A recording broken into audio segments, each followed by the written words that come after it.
زندگی وقتی زندگی ہے، اور یہ زندگی کتنی ہے ہم میں سے کسی ایک کو بھی علم نہیں ہے، کب پوری ہو جائے گی، اور ہم میں سے ہر ایک کب یہاں سے آخرت کی طرف منتقل ہو جائے گا، ہم میں سے کسی ایک کو اس کا علم نہیں ہے، اور نہ اللہ نے کسی کو علم دیا ہے۔ ہاں، باقی ہے یہ زندگی وقتی، ایک دن یہ پوری ہو جائے گی، اور پھر انسان اس دنیا کو چھوڑ کر آخرت کی طرف منتقل ہو جائے گا، اور آخرت کی زندگی ابدی زندگی ہے، جہاں کبھی انسان کو موت نہیں آئے گی، ہر انسان ہمیشہ ہمیشہ کے لیے اس زندگی میں باقی رہے گا، اور ہمیشہ ہمیشہ کے لیے آخرت کی زندگی ہوگی۔ نحمدہ ونصلی علی رسولہ الکریم، اما بعد۔ ভাই মোহতারাম, দোস্ত আর বুজুর্গ, বলতেছেন এই কথা যে আল্লাহ তাআলা এই দুনিয়াতে আমাদেরকে সাময়িক সময়ের জন্য পাঠাইছেন, আর এই দুনিয়ার জিন্দেগিটাই হইল অত্যন্ত অল্প সময়ের জন্য, সাময়িক সময়ের জন্য। কেউ এটা বলে না, অথবা কেউ এটা জানে না যে আমি এতদিন পর্যন্ত দুনিয়াতে থাকব। কেননা আল্লাহ তাআলা কাউকে এই ইলম দেন নেই যে কখন সে দুনিয়া থেকে বিদায় নেবে, এই খবর কারো কাছে নাই। তো আল্লাহ তাআলা অত্যন্ত অল্প সময়ের জন্য এখানে পাঠাইছেন, আর কখন একজন মানুষ দুনিয়া থেকে চলে যাবে এইটার ইলম আল্লাহ তাআলা কারো কাছে দেন নেই। অল্প সময়ের জন্যই আল্লাহ তাআলা এই দুনিয়াতে মানুষকে পাঠাইছেন। বাকি হইল যে এই দুনিয়ার জিন্দেগি তো একদিন পুরা হয়ে যাবে, কিন্তু প্রত্যেক ব্যক্তিকেই দুনিয়া থেকে বিদায় নিয়ে আখিরাতে যাইতে হবে। তো দুনিয়ার জিন্দেগিটাকে যেরকম আল্লাহ তাআলা সাময়িক করছেন, অল্প সময়ের করছেন, আর কখন এখান থেকে বিদায় নিবে এটার খবর কাউকে দেন নাই, আখিরাতের জিন্দেগিটা মুহতারাম দোস্ত আর বুজুর্গ ঠিক এরকমই অনন্তকালের জন্য আল্লাহ তাআলা করছেন। আর বলেন যে একজন মানুষ আখিরাতে যাওয়ার পরে অনন্তকাল তাকে সেখানে থাকতে হবে, আর তার জিন্দেগি অনন্তকালের জন্য হবে, আখিরাতে কোনো দিন শেষ হবে না। আর বলেন যে ওই আখিরাতে যাওয়ার পরে আর মৌত আসবে না। آخرت کی ابدی زندگی بنانے کے لیے اور وہاں کی ہمیشہ ہمیشہ کی کامیابی حاصل کرنے کے لیے اللہ نے یہ دنیا کی زندگی دی ہے۔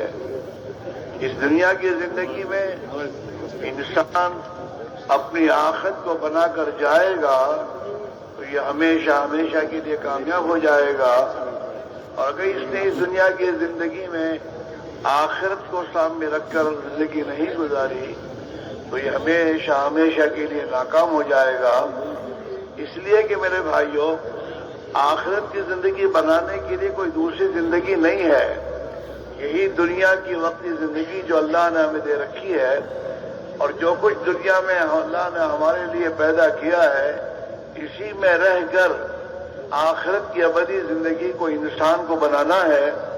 اور آخرت کی ابدی زندگی کے بننے کا تعلق دنیا کا ملک و مال نہیں ہے، اور دنیا کی یہ چیزیں نہیں ہیں، لیکن اس کے لیے اللہ تعالی شانہ نے انبیاء علیہ السلام کو اس حقیقت سمجھانے کے لیے اللہ نے نبیوں کو بھیجا کہ آخرت کی ابدی زندگی کے بننے کا تعلق نہ ملک سے ہے، نہ مال سے ہے، نہ طاقت سے ہے، نہ قوت سے ہے، نہ شریعت سے ہے، بلکہ آخرت کی ابدی زندگی کے بننے کا تعلق انسان کے جسم سے نکلنے والے اعمال سے ہے۔ ایمان اور اعمال یہ دو بنیادیں ہیں آخرت کی ابدی زندگی بننے کے لیے۔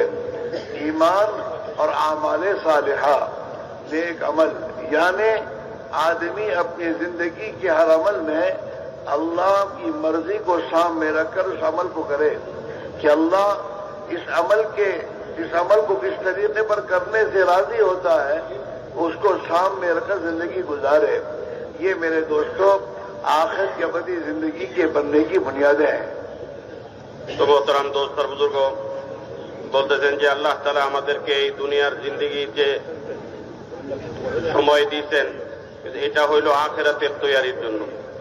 আখিরাতের তৈয়ারির জন্য এই দুনিয়ার এই জিন্দেগি আল্লাহ তাআলা আমাদেরকে দিয়েছেন। আর সাথে সাথে মোহতারাম দোস্ত আর বুজুর্গ, যদি দুনিয়াতে আখেরাতের তৈরি করে সে যাইতে পারে তাহলে তো আখেরাতে সে অনন্তকালের জন্য কামিয়াব হয়ে যাবে।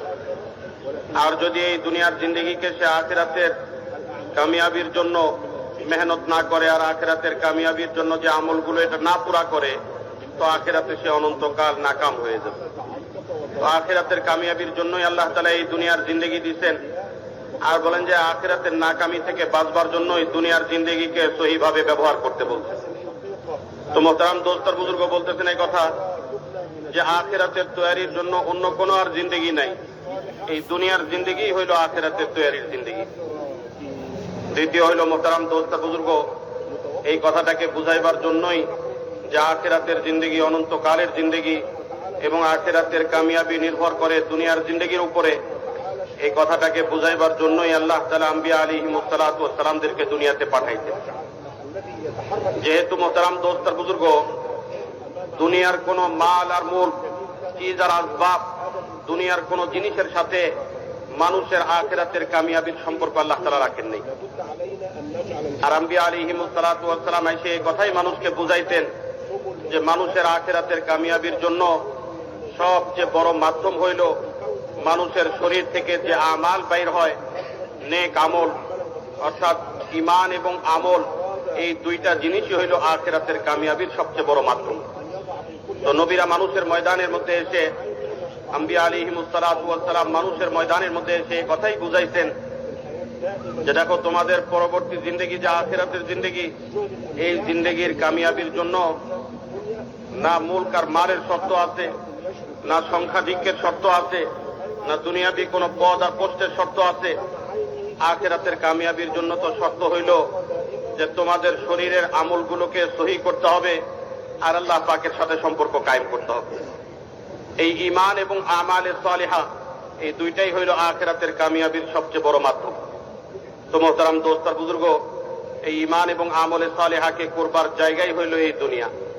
আর এই দুনিয়ার জিন্দেগি যদি এই দুই জিনিসের উপরে উঠে, ঈমানের উপরে এবং আমালে সালিহার উপরে, তো এই ব্যক্তির জন্য আখিরাতে অনন্তকালের কামিয়াবির ব্যবস্থা হয়ে যাবে।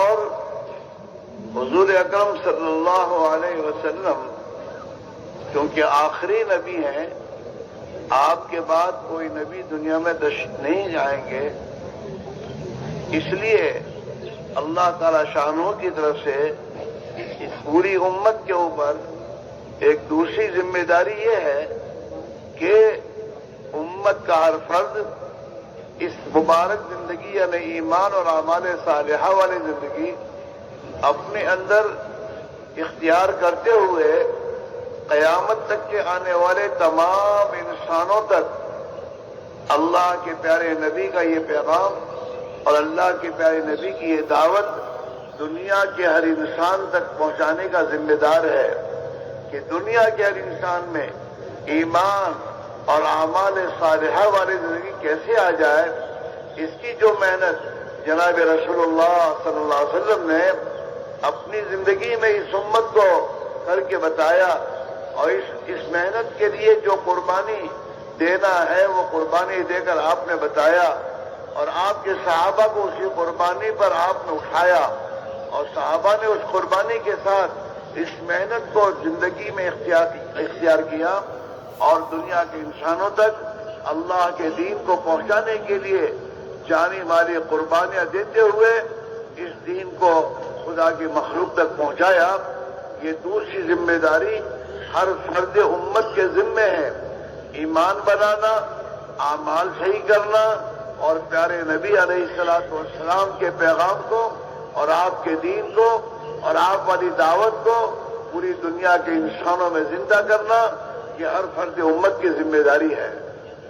तो मोहतरम दोस्त और बुजुर्ग বলতেছেন এই কথা, যেহেতু হুজুরে পাক সাল্লাল্লাহু আলাইহি ওয়াসাল্লাম সর্বশেষ নবী, ওনার পরে আর কোন নবী আসবেন না, এই জন্য হুজুর সাল্লাল্লাহু আলাইহি ওয়াসাল্লামের উম্মতের উপরে ঈমান এবং আমালে সালিহাকে জিন্দেগির মধ্যে আনার সাথে সাথে হুজুর সাল্লাল্লাহু আলাইহি ওয়াসাল্লাম যে মেহনতটা করছেন, যে এই মেহনতের জন্য কুরবানিটা করছেন মানুষের জিন্দেগির মধ্যে যাতে করে ঈমান এবং আমালে সালিহা জিন্দা হয়ে যায়, এই হুজুর সাল্লাল্লাহু আলাইহি ওয়াসাল্লামের এই পয়গামকে নিয়ে দুনিয়ার কোনায় কোনায় ফিরবে, মানুষের কাছে পৌঁছাইবে এবং মানুষের জিন্দেগির মধ্যে এই দুই জিনিসকে জিন্দা করবার জন্য চেষ্টা আর কোশিশ করবে।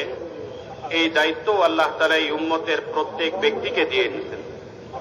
একদিকে যেরকম নিজেরা ঈমান এবং আমালে সালেহার উপরে উঠবেন, আর একদিকে এরকম এই জিম্মাদারিকে আদায় করবার জন্য যে কুরবানি সাহাবায়ে কেরামের দ্বারা হুজুর সাল্লাল্লাহু আলাইহি ওয়াসাল্লাম করায় নিছেন এবং নিজে যে কুরবানি করে সাহাবায়ে কেরামকে দেখাইছেন যে মানুষের কাছে ঈমান এবং আমলে সালেহের এই পয়গামকে পৌঁছাইবার জন্য ওই একই মেহনত এই উম্মতের হর ফরদ প্রত্যেক ব্যক্তির উপরে আল্লাহ তাআলা দিয়ে দিয়েছেন। একদিকে ঈমানের উপরে আমালে সালেহার উপরে নিজেকে আনা, আর একদিকে আল্লাহ পাকের পক্ষ থেকে দেওয়া এই দায়িত্ব হুজুর সাল্লাল্লাহু আলাইহি ওয়াসাল্লামের উপরে যেটা ছিল, শেষ নবী হওয়ার কারণে এই উম্মতের প্রত্যেক ব্যক্তি এই পয়গামকে নিয়ে চেষ্টা আর কুরবানি করবে, আল্লাহর রাস্তায় ফিরবে, মানুষের কাছে পৌঁছাইবে। এই পয়গাম পৌঁছানোর জন্য যে দায়িত্ব, এই দায়িত্বটাও প্রত্যেক ব্যক্তির উপরে। इसलिए मेरे भाइयों, सबसे पहली बुनियादी बात तो यह है कि हम अपने ईमान को मेहनत करके ईमान बनाएं। इसलिए कि जो ईमान हमारे पास है, ये ईमान हमें मुसलमान के घर में पैदा होने की बुनियाद पर मिला है, और जिस ईमान का मुतालबा अल्लाह की तरफ से है, वो ईमान जो सहाबा के पास था। वइज़ा क़ील लहुम आमिनू कमा आमन अन्नास, अल्लाह की तरफ से ये हर फर्द उम्मत से इसका मुतालबा है कि वो ईमान अपनी जिंदगी में मेहनत करके हासिल करो जो ईमान हज़रत सहाबा रज़ी अल्लाहु अन्हुम अजमईन ने मेहनत करके बनाया था। वो ईमान ईमान बिल गैब है, वो ईमान अल्लाह की कुदरत पर ईमान लाना है, वो ईमान अल्लाह का निज़ाम गैबी जो है उस पर ईमान लाना है, वो ईमान फरिश्तों पर ईमान लाना, अल्लाह की किताबों पर ईमान लाना और अल्लाह की तकदीर पर ईमान लाना, आखिरत पर ईमान लाना और यकीन करना। ये मेरे दोस्तों वो ईमान बिलगैब है, जिस ईमान बिलगैब पर सहाबा ने मेहनत करके अपनी दिल की गहराइयों में उस यकीन को उतारा था और उस यकीन को उतार कर जिंदगी गुजारते थे। वो आज वो यकीन सादिक और वो ईमान हकीकी, जो ईमान हकीकी का मुतालबा अल्लाह की तरफ से हमसे है, हमने मेहनत करके अपनी जिंदगी में हासिल नहीं किया। आज इस बात को और उम्मत से कहा जा रहा है कि मेहनत करके अपनी उस ईमान को हासिल किया जाए, जिस ईमान को सहाबा ने बड़ी मेहनत के बाद, कुर्बानियों के बाद इस मेहनत को, जिस ईमान को हासिल किया था, और इस ईमान के हासिल होने के बाद हज़रत सहाबा रज़ी अल्लाहु अन्हुम अजमईन को अल्लाह के हर हुक्म को पूरा करना आसान हो गया था। अल्लाह का हर हुक्म जिस हाल में जहां कहीं अल्लाह का हुक्म आया, सहाबा ने उसको पूरा किया है। क्यों कि ईमान की वो ताकत, जो ईमान की ताकत इंसान को अल्लाह के अहकाम पर चलाती है और खुदा के अहकाम को पूरा करना आसान कर देती है, वो ईमान सहाबा ने मक्की जिंदगी में, कि 13 साल मक्की जिंदगी में ईमान पर मेहनत थी और ईमान के लिए कुर्बानियां देना था। अपने हालात से दो चार होकर, हर लायक की कुर्बानी देकर, ईमान को सहाबा ने ईमान की दावत देकर और लोगों में चल फिर इसी को कहते हुए अल्लाह से होता है, अल्लाह के गैर से नहीं होता, एक अल्लाह ही से सब कुछ हो रहा है, अल्लाह ही की जात सब कुछ है, बाकी अल्लाह के सिवा जो कुछ है ये कुछ भी नहीं है। अल्लाह का हुक्म, अल्लाह का अम्र, अल्लाह का चाहना ये असल है। सहाबा रज़ी अल्लाहु अजमईन ने मक्की जिंदगी में ईमान के हलकों में बैठकर और ईमान की दावत देकर अल्लाह से होने को कहा, अल्लाह से होने को सुना और अल्लाह ही की कुदरत को सोचा और इसकी मेहनत करते हुए अपनी दिल की गहराइयों में इस ईमान की हकीकत को उतारा था, जिसकी बुनियाद पर हिजरत के बाद अल्लाह की तरफ से जितने अहकाम आए और हिजरत से पहले जो नमाज का हुक्म खुदा का आया, इन तमाम अहकाम को पूरा करना, आसान होता चला गया और जितना सहाबा ने अपनी जिंदगी को खुदा के अहकाम पर डालना शुरू किया, अल्लाह की तरफ से इनके साथ अल्लाह की मददें और अल्लाह की ताईद और खुदा का गैबी निजाम सहाबा की मुआफ़क़त में होता चला गया, जिसकी बुनियाद पर ये दुनिया में भी कामयाब हो गए और आखिरत की अपनी जिंदगी में भी अल्लाह ने इनको कामयाब फरमा दिया। तो मोहतरम दोस्त बुजुर्ग বলতেছেন এই কথা এই জন্য এই ঈমানকে হাসিল করবার মেহনত করতে হবে। আজকে আমাদের কাছে যে ঈমান আছে সেটা তো হইল যে মুসলমানদের পরিবারের মধ্যে জন্মগ্রহণ করবার কারণে ওই ঈমান আজকে আমাদের দিলের মধ্যে আছে। কিন্তু মোহতারাম দোস্ত বুজুর্গ, আল্লাহ তাআলা আমাদের কাছ থেকে যে ঈমানটা চাইতেছেন সেটা হইল ঈমানে মতলুব। ওই ঈমান, যে ঈমানটা আল্লাহ তাআলা আমাদের কাছ থেকে চাইতেছেন, ওই ঈমানটা হইল যে ঈমান সাহাবায়ে কেরামের কাছে ছিল। এই জন্যই আল্লাহ তাআলা কোরআনে পাকের মধ্যে বলছেন, ওয়াইযা কিলা লাহুম আমিনু কামা আমানান নাস। এই নাসের দ্বারা আল্লাহ তাআলা সাহাবায়ে কেরামকে বুঝাইছেন। তো এই জন্য বলেন যে ওই রকম ঈমান আল্লাহ তাআলা আমাদেরকে আনতে বলছেন যে ঈমানটা সাহাবায়ে কেরামের কাছে ছিল। আজকে মুসলমান হওয়ার কারণে, পারিবারিক সূত্রে মুসলমানদের পরিবারের মধ্যে জন্মগ্রহণ করার কারণে যে ঈমানটা আমাদের কাছে আছে, এইটার পরিবর্তে সাহাবায়ে কেরাম যে মেহনত করে ঈমানকে অর্জন করছিলেন, ওই ঈমান আনবার জন্য আল্লাহ তাআলা আমাদের কাছ থেকে চাইতেছেন এবং আল্লাহ তাআলা আমাদেরকে হুকুম দিতেছেন। তো মোহতারাম দোস্ত বুজুর্গ, সাহাবায়ে কেরাম ওই ঈমান কিভাবে তাদের দিলের মধ্যে আনছিলেন? এক তো সাহাবায়ে কেরাম রাদিয়াল্লাহু আনহুম আজমাইন আল্লাহ পাকের বরত্ব এবং বড়াইয়ের কথা, আল্লাহ পাকের কুদরতের কথা এবং গায়েবী নিজামের কথা, যেগুলো অদৃশ্যের মধ্যে রয়ে গেছে, যে আল্লাহ পাকের ফেরেশতাদের নিজাম, যে এরকম ভাবে তকদীরের ভালো মন্দ আল্লাহ পাকের পক্ষ থেকে, মওতের পরে দোবারা জিন্দা হওয়ার কথা, আর বলেন যে এরকম ভাবে আসমান থেকে যে সমস্ত কিতাবকে আল্লাহ তাআলা নাযিল করছেন এটার উপরে বিশ্বাস, আর সাথে সাথে বলেন যে সমস্ত নবীদেরকে এবং রাসূলদেরকে যে আল্লাহ তাআলা পাঠাইছেন এটার উপরে বিশ্বাস, যে সমস্ত গায়েবের জিনিসের খবর আল্লাহ তাআলা দিতেন এটার উপরে বিশ্বাস সাহাবায়ে কেরাম করতেন, মেহনত করে এই বিশ্বাসটাকে অর্জন করছিলেন। তো বলেন যে ওই বিশ্বাসটা আমাদের দিলের মধ্যে অর্জন করতে হবে, ওই ইয়াকিন আমাদের দিলের মধ্যে হাসিল করতে হবে। তো মোহতারাম দোস্তার বুজুর্গ, মানুষের দিলের মধ্যে যখন গায়েবের ইয়াকিন মজবুত হয়ে যায় এবং আল্লাহ পাক সবকিছু করনেওয়ালি জাত, এই কথার বিশ্বাস যখন দিলের মধ্যে জমে যায়, তখন মোহতারাম দোস্তার বুজুর্গ, আল্লাহ পাকের হুকুমগুলো পুরা করাও সহজ হয়ে যায়, আসান হয়ে যায়। আল্লাহ পাকের হুকুমের উপরে ওঠা তখন মানুষের জন্য সহজ হয়ে যায়। এই জন্য সাহাবায়ে কেরাম রাদিয়াল্লাহু আনহুম আজমাইন ওনারা মক্কা মুকাররমার 13 বছরের জিন্দেগি ঈমানের মেহনতের উপরে কাটাইছেন, আর ঈমানের জন্য কষ্ট করতেন, কুরবানি করতেন, ঈমানের দাওয়াত একে অপরকে দিতেন, আর বলেন যে এরকম ভাবে ঈমানের মজলিস কায়েম করতেন, ঈমানের কথা একে অপরকে বলতেন, আর বলেন যে এরকম ভাবে এই মেহনতটা পুরা হওয়ার পরে শরীয়তের যে হুকুম আহকামাত নাযিল হয়েছে হিজরতের পরে মদিনা মুনাওয়ারার জিন্দেগিতে, অথবা হিজরতের আগে যে নামাজের হুকুম নাযিল হয়েছে, এই সমস্ত হুকুম আহকামাতের উপরে ওঠা সাহাবায়ে কেরামের জন্য সহজ হয়ে গেছে।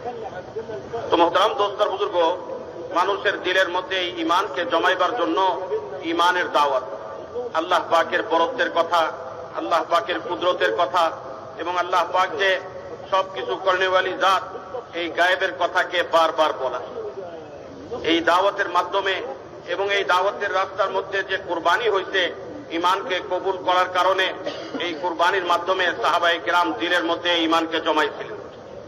আর বলেন যে এই ঈমানের লাইনে মেহনত হইতে হইতে যখন এক স্তর পর্যন্ত ঈমান ওনাদের পৌঁছে, এরপরে আল্লাহ পাকের পক্ষ থেকে আহকামাত নাযিল হওয়া শুরু হয়েছে, একের পর এক হুকুম নাযিল হওয়া শুরু হয়েছে। আর যখন এই হুকুমগুলোকে ওনারা জিন্দেগির মধ্যে যে এরকম ভাবে জিন্দা করতেন আর এই হুকুমগুলোকে জিন্দেগির মধ্যে পুরা করতেন, তো আল্লাহ তাআলা ওনাদের জিন্দেগির মধ্যে আল্লাহ পাকের ওয়াদাগুলোকেও পুরা করা শুরু করতেন, আর আল্লাহ পাকের পক্ষ থেকে সাহায্য, মদদ, নুসরত, এই সব কিছু ওনাদের জিন্দেগির মধ্যে আসা শুরু হয়ে গেছে। তো একদিকে ওনারা কুরবানির মাধ্যমে ঈমান বানাইছেন, আর এই ঈমানের মাধ্যমে ওনাদের জিন্দেগির মধ্যে আল্লাহ পাকের হুকুম আহকামাত গুলো, দ্বীনের সমস্ত হুকুম আহকামাত গুলো জিন্দা হয়েছে, আর একদিকে এই হুকুম আহকামাত জিন্দা হওয়ার ফলশ্রুতিতে আল্লাহ পাকের পক্ষ থেকে ওনাদের উপরে সাহায্য আর মদদের দরজাও খুলছে। আর এর মাধ্যমে মোহতারাম দোস্ত আর বুজুর্গ, দুনিয়ার আখিরাতে আল্লাহ পাক ওনাদেরকে কামিয়াব করে দিয়েছেন। এই ঈমান আর আমালের মাধ্যমে দুনিয়ার জিন্দেগিতেও ওনারা কামিয়াব হয়েছেন, আখিরাতের জিন্দেগিতেও আল্লাহ তাআলা ওনাদেরকে কামিয়াব করে দিয়েছেন। यूं सुना पुराणों से हजरत मौलाना इस्लाम नवरल्लाह बरकत फरमाया करते थे कि जो ईमान हमारे पास इस वक्त है वो तो मुसलमान के घर में हम पैदा हुए, इसकी वजह से ये ईमान हमारे पास है। जो ईमान हमें बुतों की और पत्थरों की पूजा करने से हमें बचा रहा है, ये तो क्योंकि मुसलमान के घर में पैदा हो गए हैं, इस बुनियाद पर ये ईमान हमें मिला है। वरना अगर खुदा न खास्ता कोई किसी और के घर में, मुशरिक के घर में पैदा होते तो हम उनके साथ होते, लेकिन मुसलमान के घर में जन्म मिला जिसकी बुनियाद पर ये ईमान का ये दर्जा जो हमें बुतों के और पत्थरों की और खुदा के गैर की पूजा करने से हमें रोक रहा है। लेकिन वो ईमान जो ईमान हमें अल्लाह के अहकाम पर खड़ा कर दे, और जो ईमान हमें अल्लाह के हुक्मों के खिलाफ जो हमारी ख्वाहिशात हैं, जिन ख्वाहिशात पर इंसान जिंदगी गुजार रहा है, इन ख्वाहिशात से हटाकर अल्लाह की ताअत पर हमें डाल दे, वो ईमान तो मेहनत करने से बनता है और वो ईमान के लिए बड़ी कुर्बानी देनी पड़ती है। और इस ईमान को हासिल करने के लिए सहाबा की तरह ईमान की वो दावत, जिस दावत को सहाबा ने हजरत मोहम्मद रसूलुल्लाह सल्लल्लाहु अलैहि वसल्लम की खिदमत में रहकर सीखा था, उस दावत की मेहनत के जरिए वो ईमान हासिल होता है। और उस दावत के राह में जैसे सहाबा ने हर चीज को कुर्बान करके अल्लाह के दीन की दावत में अपनी जान और माल को खपाया, ऐसे हम और आप भी जब दावत की इस राह में ईमान की राह में जो जो असबाब और जो जो चीजें हमारी ईमान की राह में रुकावट बन रही हैं और हमारा ईमान कमजोर हो रहा है, और हम दुनिया की जाहिरी चीजों को देखकर जो मुतासिर हो रहे हैं, इसका तासुर निकालने के लिए हर वो चीज जो अल्लाह और हमारे दरमियान में रुकावट बनी हुई है, उसे निस्बत खुदाबंदी पर छोड़कर सहाबा की तरह निस्बत खुदाबंदी पर और अल्लाह के दीन की दावत के लिए उन चीजों को जितना हम कुर्बान करके अल्लाह की राह में निकलकर अल्लाह ही से होने को बोलेंगे, और अल्लाह ही की जात सब कुछ है, इसको जितना हम कहेंगे और सुनेंगे, और इसको फिर हम चूंकि अल्लाह के नबी के उम्मती हैं, लिहाजा दुनिया के तमाम इंसानों की नीयत बनाकर कि अल्लाह ताला शान हो हमें भी वो ईमान मकतूब अता फरमा दे, और अल्लाह ताला शान हो दुनिया के तमाम इंसानों के दिलों में अल्लाह वो ईमान का नूर इन्हें अता फरमा दे, इसकी नीयत करके इस यकीन के साथ कि जनाब रसूलुल्लाह सल्लल्लाहु अलैहि वसल्लम को अल्लाह ने क़यामत तक के आने वाले इंसानों के लिए आखिरी नबी बनाकर भेजा है। लिहाजा आपको जो मेहनत अल्लाह ने अता फरमाई है वो पूरे आलम के इंसानों पर असर डालने वाली है, और उसका असर पूरे आलम के इंसानों पर होगा, बशर्ते कि हम पूरे आलम के इंसानों की नीयत बनाकर अपनी जात से लेकर अपने बाल बच्चे, अपना खानदान, अपना मुल्क और पूरे आलम का एक एक इंसान, इसकी नीयत बनाकर हम जहां भी रहकर इस दीन की दावत को, ईमान की दावत को इस यकीन के साथ और इस नीयत के साथ देते रहेंगे, तो अल्लाह ताला शानो अपनी कुदरत कामिला से हमें भी वो ईमान की हकीकत अता फरमावेगा, हमारे घर में, हमारे बाल बच्चों में और हमारे शहर में और पूरे मुल्क में, जब हम इस दावत को लेकर चल फिट कर मेहनत करते रहेंगे और पूरे आलम में अपनी इस्तिताअत के एतबार से हम मेहनत का मैदान कायम करेंगे, और फिर अल्लाह ताला शानों से अपने लिए और पूरे आलम के इंसानों के लिए हिदायत मांगेंगे, तो अल्लाह ताला शानों अपनी कुदरत से हमें और पूरे इंसानों के लिए हिदायत की राह खोलेंगे। তো মোহতারাম দোস্ত আর বুজুর্গ বলতেছেন যে বড়দের কাছে এটা শুনছি হযরত মাওলানা ইউসুফ সাহেব রহমতুল্লাহ আলাইহি কথা ফরমাইছেন যে আজকে আমাদের কাছে যে ঈমানটা আছে এইটা মুসলমান হওয়ার কারণে এবং মুসলমানদের পারিবারিক সূত্রে মুসলমান পরিবারের মধ্যে জন্মগ্রহণ করবার কারণে ওই ঈমানটা আজকে আমাদের দিলের মধ্যে আছে। আর বলেন যে এখানে জন্মাইবার কারণে যে ঈমান দিলের মধ্যে আছে এটা তো ওই পারিবারিক সূত্রে ওই মুসলমানদের পরিবেশের মধ্যে থাকার কারণে তার দিলের মধ্যে আছে। না হলে যদি কাফের মুশরিকের পরিবারের মধ্যে তার জন্ম হইতো তাহলে তো ওই মূর্তি আর এরকম ভাবে পাথরের মূর্তির পূজা করেই তার জিন্দেগি কেটে যেত। কিন্তু মুসলমানদের পরিবারের মধ্যে জন্মগ্রহণ করবার কারণে যে ঈমান তার দিলের মধ্যে আছে এই ঈমান তো তাকে আল্লাহ পাকের হুকুমের উপরে তার খায়েশাতের মোকাবেলায় তার মনের চাহিদার বিপরীত আল্লাহ পাকের হুকুমকে পুরা করাইবার ক্ষমতা রাখে না। কিন্তু যে ঈমান মানুষকে আল্লাহ পাকের হুকুমের উপরে উঠাবে এবং দ্বীনের উপরে চালাইবে ওই ঈমানকে হাসিল করবার জন্য তো মেহনতের প্রয়োজন। ওই ঈমান তো মেহনতের দ্বারা হাসিল হবে। আর বলে যে ওই ঈমানটা সাহাবায়ে কেরাম মেহনত করে হাসিল করছিলেন। যে ঈমান সাহাবায়ে কেরামকে খায়েশাতের মোকাবেলায় নিজের মনের চাহিদা এবং ইচ্ছার বিপরীতে আল্লাহ পাকের হুকুমের উপরে উঠাইছে এবং দুনিয়ার কোন জিনিস থেকে প্রভাবিত না হয়ে একমাত্র আল্লাহ পাকের সাথে সম্পর্ক যুক্ত হয়ে আল্লাহ পাকের হুকুমকে পুরা করে জিন্দেগি কাটাইবার উপরে ওনাদেরকে উঠাইছে। এই মেহনত তো সাহাবায়ে কেরাম করবার কারণে ওনাদের দিলের মধ্যে ওই ঈমান আসছে। আর আল্লাহ তাআলার পক্ষ থেকে আমাদের জন্য হুকুম হইল যে আমরা ওই ঈমানটাকে অর্জন করবার জন্য মেহনত করব, যেরকম সাহাবায়ে কেরাম রাদিয়াল্লাহু আনহুম আজমাইন মেহনত করতেন। আর ওই একই তর্জ তরিকার উপরে ওই একই নিয়মের উপরে যেই নিয়মে সাহাবায়ে কেরাম ঈমানের মেহনত করতেন, ঈমানের দাওয়াত দিতেন, হুজুর সাল্লাল্লাহু আলাইহি ওয়াসাল্লাম যেই মেহনতের উপরে ওনাদেরকে উঠাইছেন ওই একই মেহনতের উপরে আমাদের দিলের মধ্যে ওই ঈমান বনবে, যেটাকে ঈমানে মতলুব বলে, যে ঈমানটা আল্লাহ তাআলা আমাদের কাছ থেকে চাইতেছেন। আর বলেন যে ওই ঈমান দিলের মধ্যে আসবার জন্য এক তো হইল যে গায়েবের কথা বলতে হবে, অদৃশ্যের কথা যেটা আমরা দেখি না, আমাদের নজরের বাইরে রয়ে গেছে, একদিকে তো এই কথা বলতে হবে। আর একটা হইল এই গায়েবের কথা শুনতে হবে। আর সাথে সাথে হুজুর সাল্লাল্লাহু আলাইহি ওয়াসাল্লামের উম্মত হওয়ার কারণে বলেন যে ওই ঈমানের ওই কথাকে, ঈমানের ওই কথা যেটা আমরা বলছি এবং শুনছি, সাথে সাথে হুজুর সাল্লাল্লাহু আলাইহি ওয়াসাল্লামের উম্মত হওয়ার কারণে এই পয়গাম নিয়ে যে এরকম ভাবে পুরা দুনিয়ার নিয়ত বানায় যে এক এক ব্যক্তির কাছে যাইতে হবে, সমঝাইতে হবে, বুঝাইতে হবে এবং এই পয়গামকে পৌঁছাইতে হবে।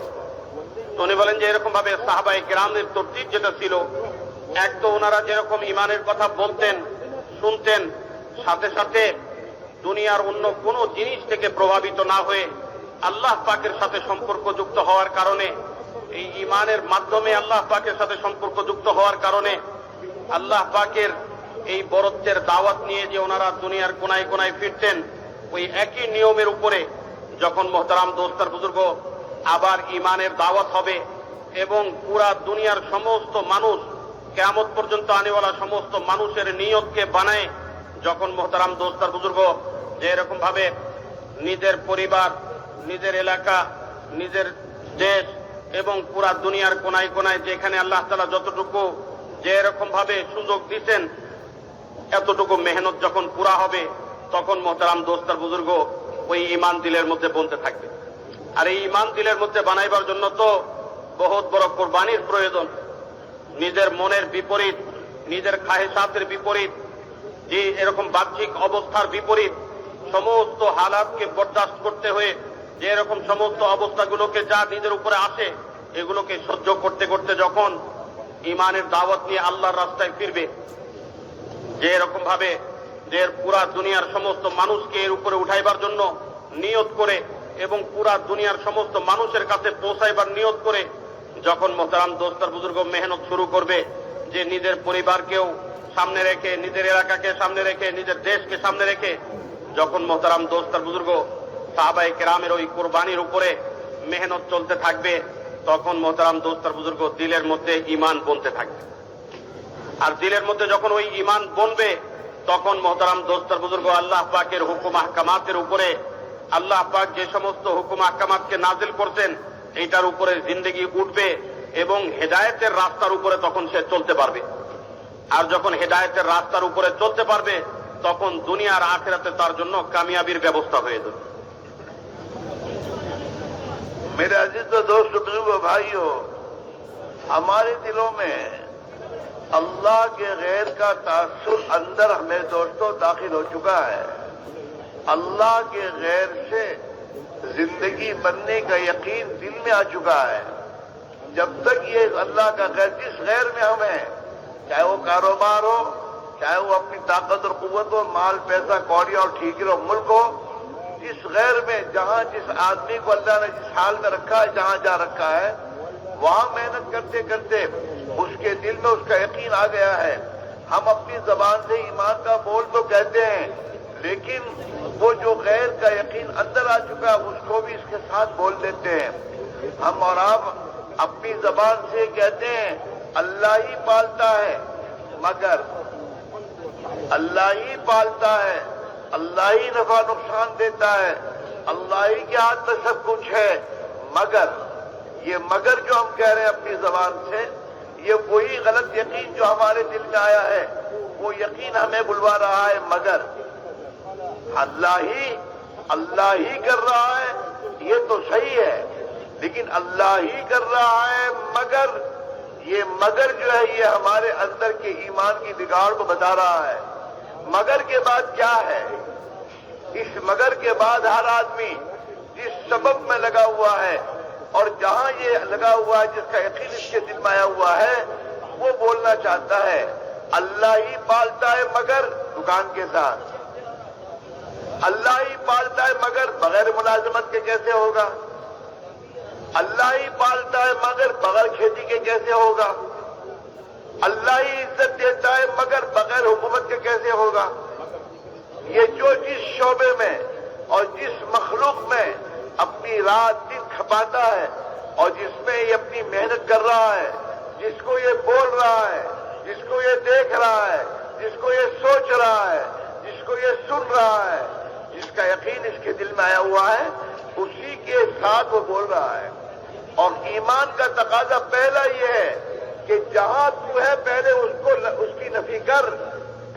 जिस शोबे में तू है और जिंदगी के जिन असबाब में तू चल रहा है, पहले उसका इनकार कर। सहाबा को अल्लाह के नबी ने जिन बुतों का यकीन दिल में आया हुआ था, अल्लाह के नबी ने सबसे पहले उसका इनकार करवाया है। ला इलाहा पहले कहलवाया है। ला इलाहा पहले कहो, फिर इल्लल्लाह कहो। ला इलाहा के जरिए अल्लाह के गैर को दिल से निकालो। अल्लाह का गैर जिसका तासुर तुम्हारा दिल लिए हुए है, हाँ, जो जिस शोबे में है, जिसके पास दुनिया के जो असबाब हैं, उसका तासुर वो दिल में लिए हुए है और इसके साथ वो ला इलाहा इल्लल्लाह पढ़ रहा है।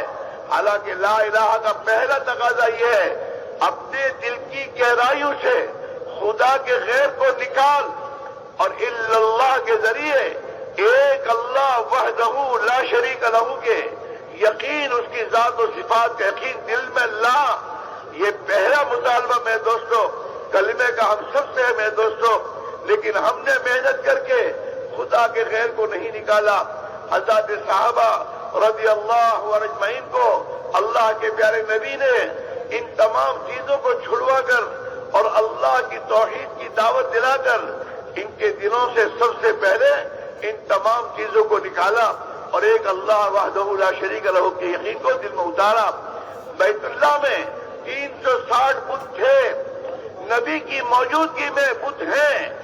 हम और आप ये कमजोर ईमान वाले, ये भी मेरे दोस्तों इस कमजोर ईमान के साथ मस्जिद में एक बुत का होना बर्दाश्त नहीं कर सकते।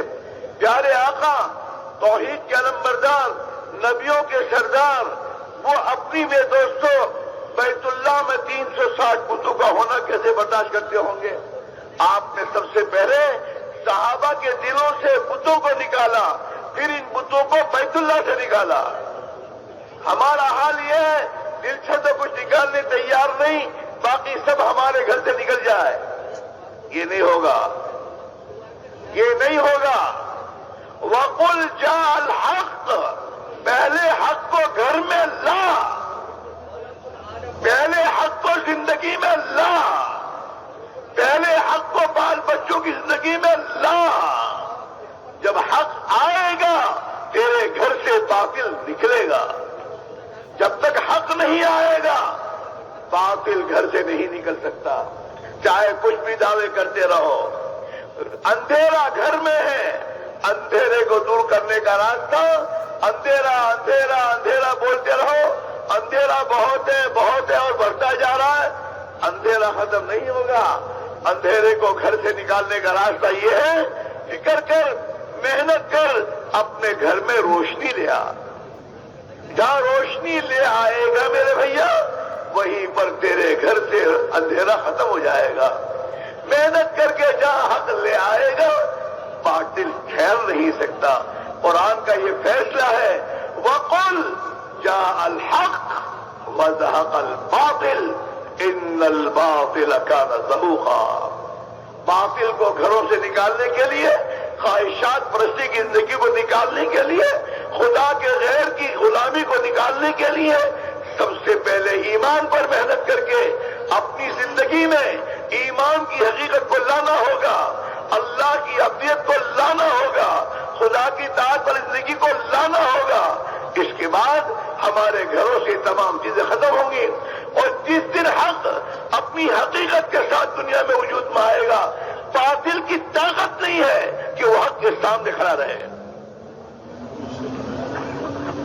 तो मोहतरम दोस्त और बुजुर्ग বলতেছেন এই কথা যে আজকে আমাদের দিল দুনিয়াতে যে সমস্ত জিনিসের দ্বারা প্রভাবিত হয়, এর একটা মৌলিক কারণ হইল যে মানুষ রাত আর দিন তখলুকাতের মধ্যে থেকে, দুনিয়াবি চিজ আর আসবাবের মধ্যে থেকে যেই জিনিসের মধ্যে মশগুল থাকে, এইটা ব্যক্তি হোক, বস্তু হোক, পেশা হোক এবং তার মেহনতের জায়গা হোক, যেই জিনিসের মধ্যে সে রাত আর দিন মেহনতের মধ্যে মশগুল থাকে, ওই জিনিসের প্রভাব এবং ওই জিনিসের বিশ্বাস তার দিলের মধ্যে প্রবেশ করে। আর বলেন যে ওই জিনিসের বিশ্বাস আর প্রভাব যখন তার দিলের মধ্যে আসে, তো তখন সে যে এরকম ভাবে লা ইলাহা ইল্লাল্লাহ এই কালেমাটাকে যে বলে, এই কালেমাটাকে বলবার সময়, এই কালেমাটার অর্থকে বলবার সময় তখন সে আল্লাহর থেকে যে হয় এই কথাটার সাথে কিন্তু শব্দটা যোগ করে দেয়। আর বলেন যে এই কিন্তু শব্দটা যে বলে সে, এর পরবর্তীতে যা কিছু আছে কিন্তুর পরে যে শব্দগুলো সে বলবে অথবা যে কথাগুলো সে বলবে, এটা হইল তার ওই দিলের গলদ একিনেরই প্রকাশ করবে সে। এই জন্য বলেন যে একটা মানুষ দুনিয়ার যে পেশার সাথে, দুনিয়ার যে বস্তুর সাথে, যে কোনো মখলুকাতের সাথে যে সম্পর্ক যুক্ত থাকে, বলেন যে ওইটার থেকে যে হয় না এই দাওয়াত তাকে দিতে হবে। আর বলেন যে যখন এটার দাওয়াত সে দিতে থাকবে, তো তখন একদিকে না হওয়ার ইকিন, আল্লাহর গায়ের থেকে না হওয়ার ইকিন তার দিলের মধ্যে পয়দা হবে, আর আল্লাহ পাকের থেকে হওয়ার ইকিন তার দিলের মধ্যে প্রবেশ করবে। এই জন্য যখন মানুষ এই কথা বলে যে আল্লাহই পালে, কিন্তু আল্লাহ তাআলাই ব্যবস্থা করেন, কিন্তু এই যে কিন্তু শব্দটা সে বলতেছে, অর্থাৎ সে বুঝাইতে চাইতেছে যে আল্লাহ তাআলাই পালে, কিন্তু ব্যবসা ছাড়া কিভাবে, চাকরি ছাড়া কিভাবে, দোকান ছাড়া কিভাবে, জমিন ছাড়া কিভাবে। তো এই যে কিন্তু শব্দটা যে সে বলছে, এটা হইল তার রাত আর দিনের ওই মেহনত, যেই মেহনতটা গলত জিনিসের উপরে, গলত বুনিয়াদের উপরে সে করছে। তো এইটাই তার দিলের মধ্যে বিশ্বাসকে নষ্ট করে দিচ্ছে, ইয়াকিনের মধ্যে বিগাড় পয়দা করে দিচ্ছে। তো মোহতারাম দোস্ত আর বুজুর্গ, এই জন্য উনি বলতেছেন যে ওই যে খালেস ইয়াকিন আর এর পরিশুদ্ধ বিশ্বাস যেটা মানুষের দিলের মধ্যে পয়দা হবে, এইটাকে পয়দা করবার জন্য পহেলা শর্তই হইল যে মানুষ তার যেই জিনিসের মধ্যে মশগুল থাকে এবং মাখলুকাতের মধ্যে যেই জিনিসের সাথে তার সম্পর্ক কায়েম হয়ে গেছে, দিলের সম্পর্ক আর বিশ্বাসের সম্পর্ক কায়েম হয়েছে, মেহনত করে আগে ওই জিনিসকে দিল থেকে বাইর করে দিবে, ওই জিনিস দিল থেকে বাইর করবে। তো মোহতারাম দোস্ত আর বুজুর্গ বলেন যে যদি দিল থেকে ওই জিনিসটা বাইর হয়ে যায়, তো এরপরে আল্লাহ পাকের জাতের বিশ্বাস তার দিলের মধ্যে প্রবেশ করবে। তো হুজুর সাল্লাল্লাহু আলাইহি ওয়াসাল্লাম মক্কা মুকাররমার মধ্যে সাহাবায়ে কেরামকে দিয়ে যে মেহনত করায় নিছেন ঈমানের লাইনে, তো বলেন যে একদিকে যেরকম আল্লাহ পাকের বরত্ব বড়াইয়ের কথা ওনারা বলতেছিলেন এবং আল্লাহ পাক থেকে সব কিছু হয়, এটার দাওয়াত যেরকম একদিকে চলতেছিল, আর একদিকে মোহতারাম দোস্তার বুজুর্গ, জিন্দেগির প্রত্যেকটা অংশ, জিন্দেগির প্রত্যেকটা ক্ষেত্র যেটার সাথে একটা মানুষের জিন্দেগির সম্পর্ক কায়েম হয়, ওই সমস্ত জিনিসগুলো থেকেও যে হয় না, এটারও এরকম দাওয়াত চলতেছিল। আর বলেন যে এই জন্যই যতক্ষণ পর্যন্ত ওই বাতিল দিল থেকে বাহির না হবে আর ওই জিনিস দিল থেকে না হটানো হবে, সরানো হবে, ততক্ষণ পর্যন্ত ওই তাওহীদ, আল্লাহ পাকের ওই একত্ববাদ এবং আল্লাহ পাকের ক্ষমতার বিশ্বাস একজন মানুষের দিলের মধ্যে পয়দা হইতে পারে না। এই জন্য এই কালেমার মধ্যে আল্লাহ তাআলা আগে লা ইলাহাকে উল্লেখ করছেন। তো যা কিছু দিলের মধ্যে আছে আল্লাহর গায়ের, চাই এটা বস্তু হোক, চাই এটা কামাইয়ের ক্ষেত্র হোক, চাই এটা দুনিয়াবি জিনিসপত্র হোক, দুনিয়াবি চিজার আসবাব হোক, এটাকে দিল থেকে বাইর করে দিতে হবে। এরপরে ইল্লাল্লাহ দিলের মধ্যে আসবে, এরপরে ইল্লাল্লাহর নূর দিলের মধ্যে আসবে, ওই বিশ্বাস দিলের মধ্যে পয়দা হবে।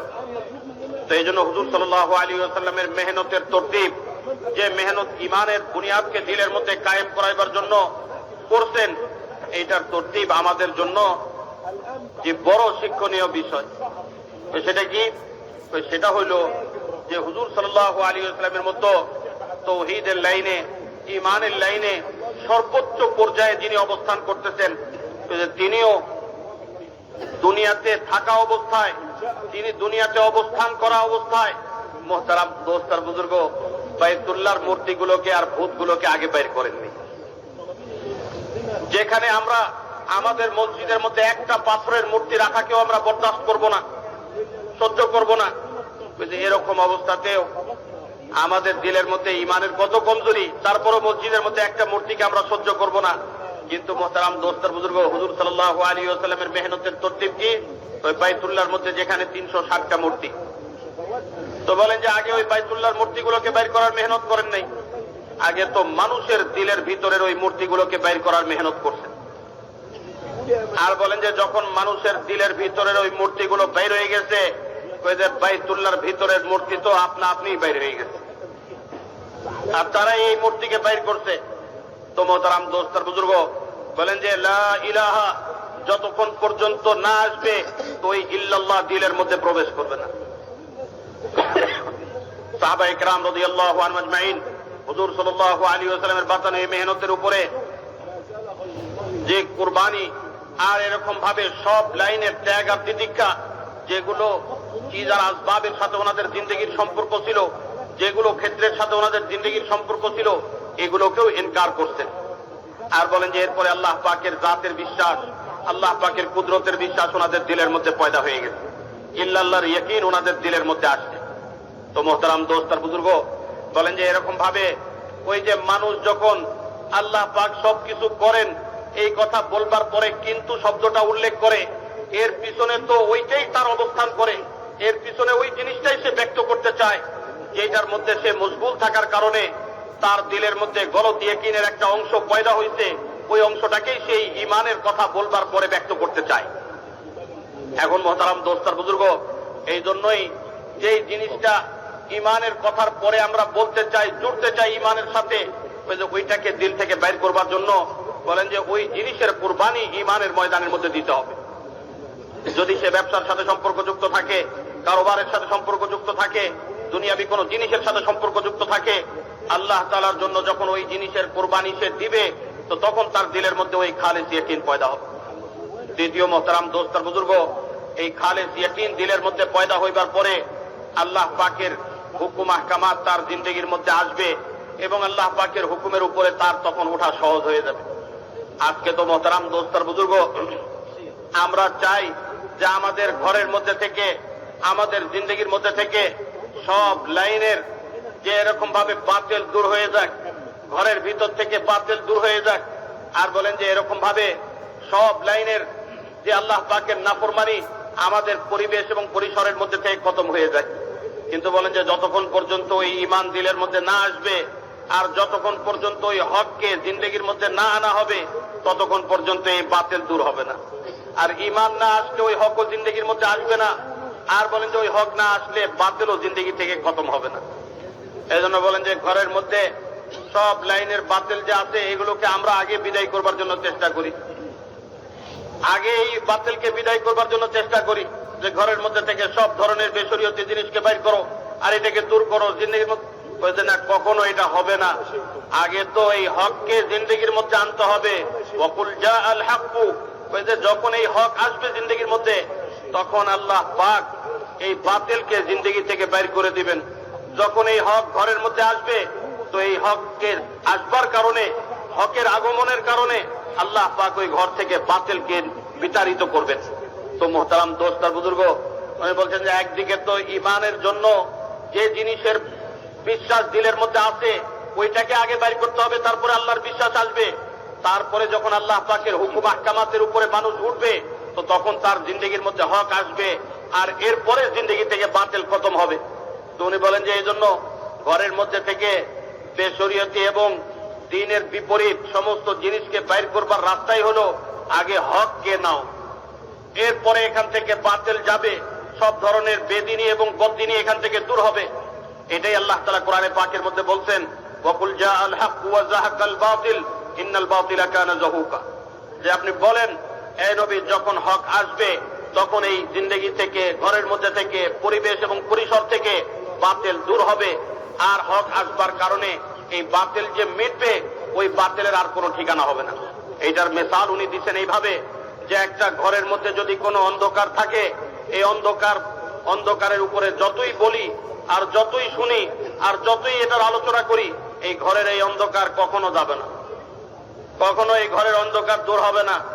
এই ঘরের অন্ধকার তো ওই সময় দূর হবে যখন ঘরের মধ্যে রোশনি এসে উপস্থিত হবে, আলো জ্বালায় দেওয়া হবে, তখন এই ঘরের অন্ধকার দূর হয়ে যাবে। তো উনি বলেন যে ঠিক এইভাবেই সাহাবায়ে কেরাম রাদিয়াল্লাহু আনহুম আজমাইন ঈমানের মেহনত করছেন। আর বলেন যে ওনাদের জিন্দেগি এবং পরিবেশ পরিসর থেকে সমস্ত লাইনের বদ্দিনী খতম হয়েছে আর আল্লাহ পাকের হুকুম আহকামাত জিন্দা হয়ে গেছে। এরকম মানুষের দিলের মধ্যে থেকে মূর্তির ইয়াকিন বাইর হইছে, বাইতুল্লাহ মূর্তি থেকে খালি হয়ে গেছে। ঠিক এরকম মোহতারাম দোস্ত আর বুজুর্গ, ঈমানের কথা যত বলা হবে আর শোনা হবে আর চিন্তা করা হবে, দিলের মধ্যে ঈমানকে জমানো হবে আর এই ঈমানের দাওয়াত অন্যকে দেওয়া হবে। আর যে সমস্ত জিনিসের কারণে ঈমানের কমজোরি আমাদের দিলের মধ্যে, ওগুলোর কুরবানি হবে। তখন মোহতারাম দোস্ত আর বুজুর্গ, দিলের মধ্যে ঈমান বনবে আর হককে কবুল করবার মতন যোগ্যতা আসবে। দিন জিন্দেগির মধ্যে জিন্দা হবে, বাতিল জিন্দেগি থেকে মিটবে, সহি রাস্তার উপরে তখন চলবার যোগ্যতা পয়দা হবে। मेरा अजीज भाई और दोस्त बुजुर्गों, हक की मिसाल तो रोशनी की है, हक की मिसाल रोशनी की है और बातिल की मिसाल अंधेरे की है, हुकूमत है। और आप खूब जानते हैं, आप मुझे बताइए, रोशनी अगर आ जाए तो क्या अंधेरा बाकी रह सकता है? তো মোহতারাম দোস্ত আর বুজুর্গ বলতেছেন যে হকের মিসাল হইল আলোর সাথে, আলো উজালার সাথে, আর বাতিলের মিসাল হইল যে এরকম ভাবে অন্ধকারের সাথে। তো বলেন যে আপনারা এই কথাটার উত্তর দেন যে এরকম ভাবে যখন আলো আসে তখন কি অন্ধকার টিকতে পারে? नहीं हो सकता। रात का बयान आपने हाजी साहब का सुना था, हाजी साहब के बयान में एक ही बात थी कि भाई अल्लाह से होने को बोलो, ला इलाहा इल्लल्लाह की दावत को आम करो, बच्चे बच्चे की जबान पर, एक एक औरत की जबान पर, पूरी दुनिया में बसने वाले एक एक उम्मती की जुबान पर इस कलमे की दावत को इतना आम किया जाए और इतना ये बोले और दुनिया के हर इंसान को अपनी नीयत में लेकर बोले कि ऐ लोगों, ला इलाहा इल्लल्लाह कह दो, कामयाब हो जाओगे। ला इलाहा इल्लल्लाह मुहम्मदुर रसूलुल्लाह, ला इलाहा इल्लल्लाह ये मकसद जिंदगी है और मुहम्मदुर रसूलुल्लाह ये तरीक़े जिंदगी है। जिंदगी का निजाम मुहम्मदुर रसूलुल्लाह है। अगर ये दो चीजें जिंदगी के हर शोबे में आ गई तो आसमान से तुम्हारी कामयाबी का फैसला हो जाएगा।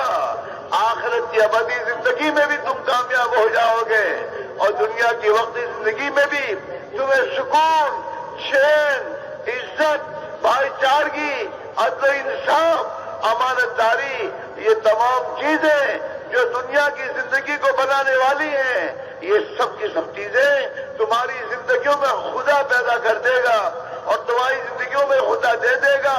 और इसकी इन तमाम सिफात जाने के बाद तुम्हारी दुनिया की जिंदगी जन्नत का नमूना बनेगी और तुम्हारी आखिरत की अबदी जिंदगी हमेशा हमेशा की कामयाब हो जाएगी।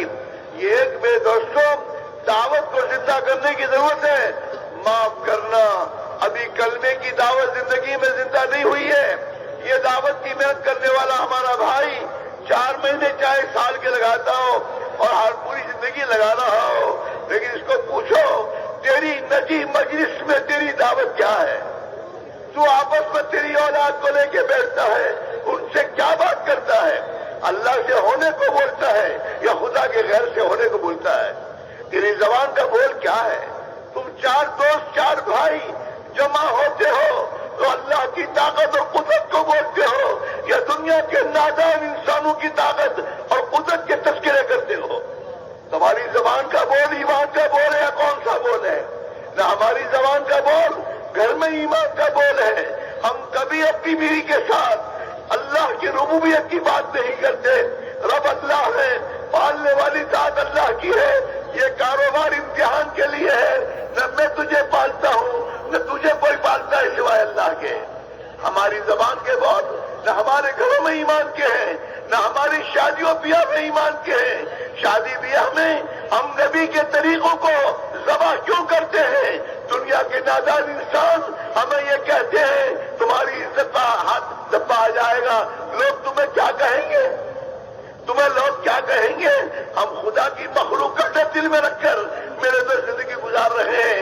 अल्लाह से अल्लाह इज्जत देने वाली जात एक अल्लाह की है और अल्लाह क्या इज्जत देने का ज़ाब्ता मोहम्मद रसूलुल्लाह सल्लल्लाहु अलैहि वसल्लम में। खुदा पाक की कसम, आकाए मदनी सल्लल्लाहु अलैहि वसल्लम की पैरवी इत्तिबा के बगैर ये मुसलमान जिंदगी के किसी शोबे में इज्जत हासिल नहीं कर सकता।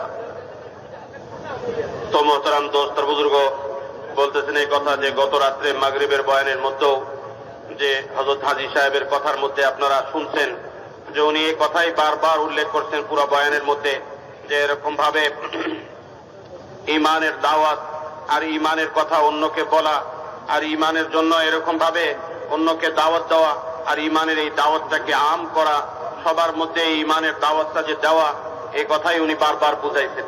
তো মোহতারাম দোস্ত আর বুজুর্গ বলেন যে ঈমানের দাওয়াতটা যেটা, যে এই ঈমানের দাওয়াতের মাধ্যমেই তো ঈমান ভিতরে আসবে, যেটা আমাদের জিন্দেগির উদ্দেশ্য, যে প্রকৃত ওই ঈমানকে দিলের মধ্যে অর্জন করা।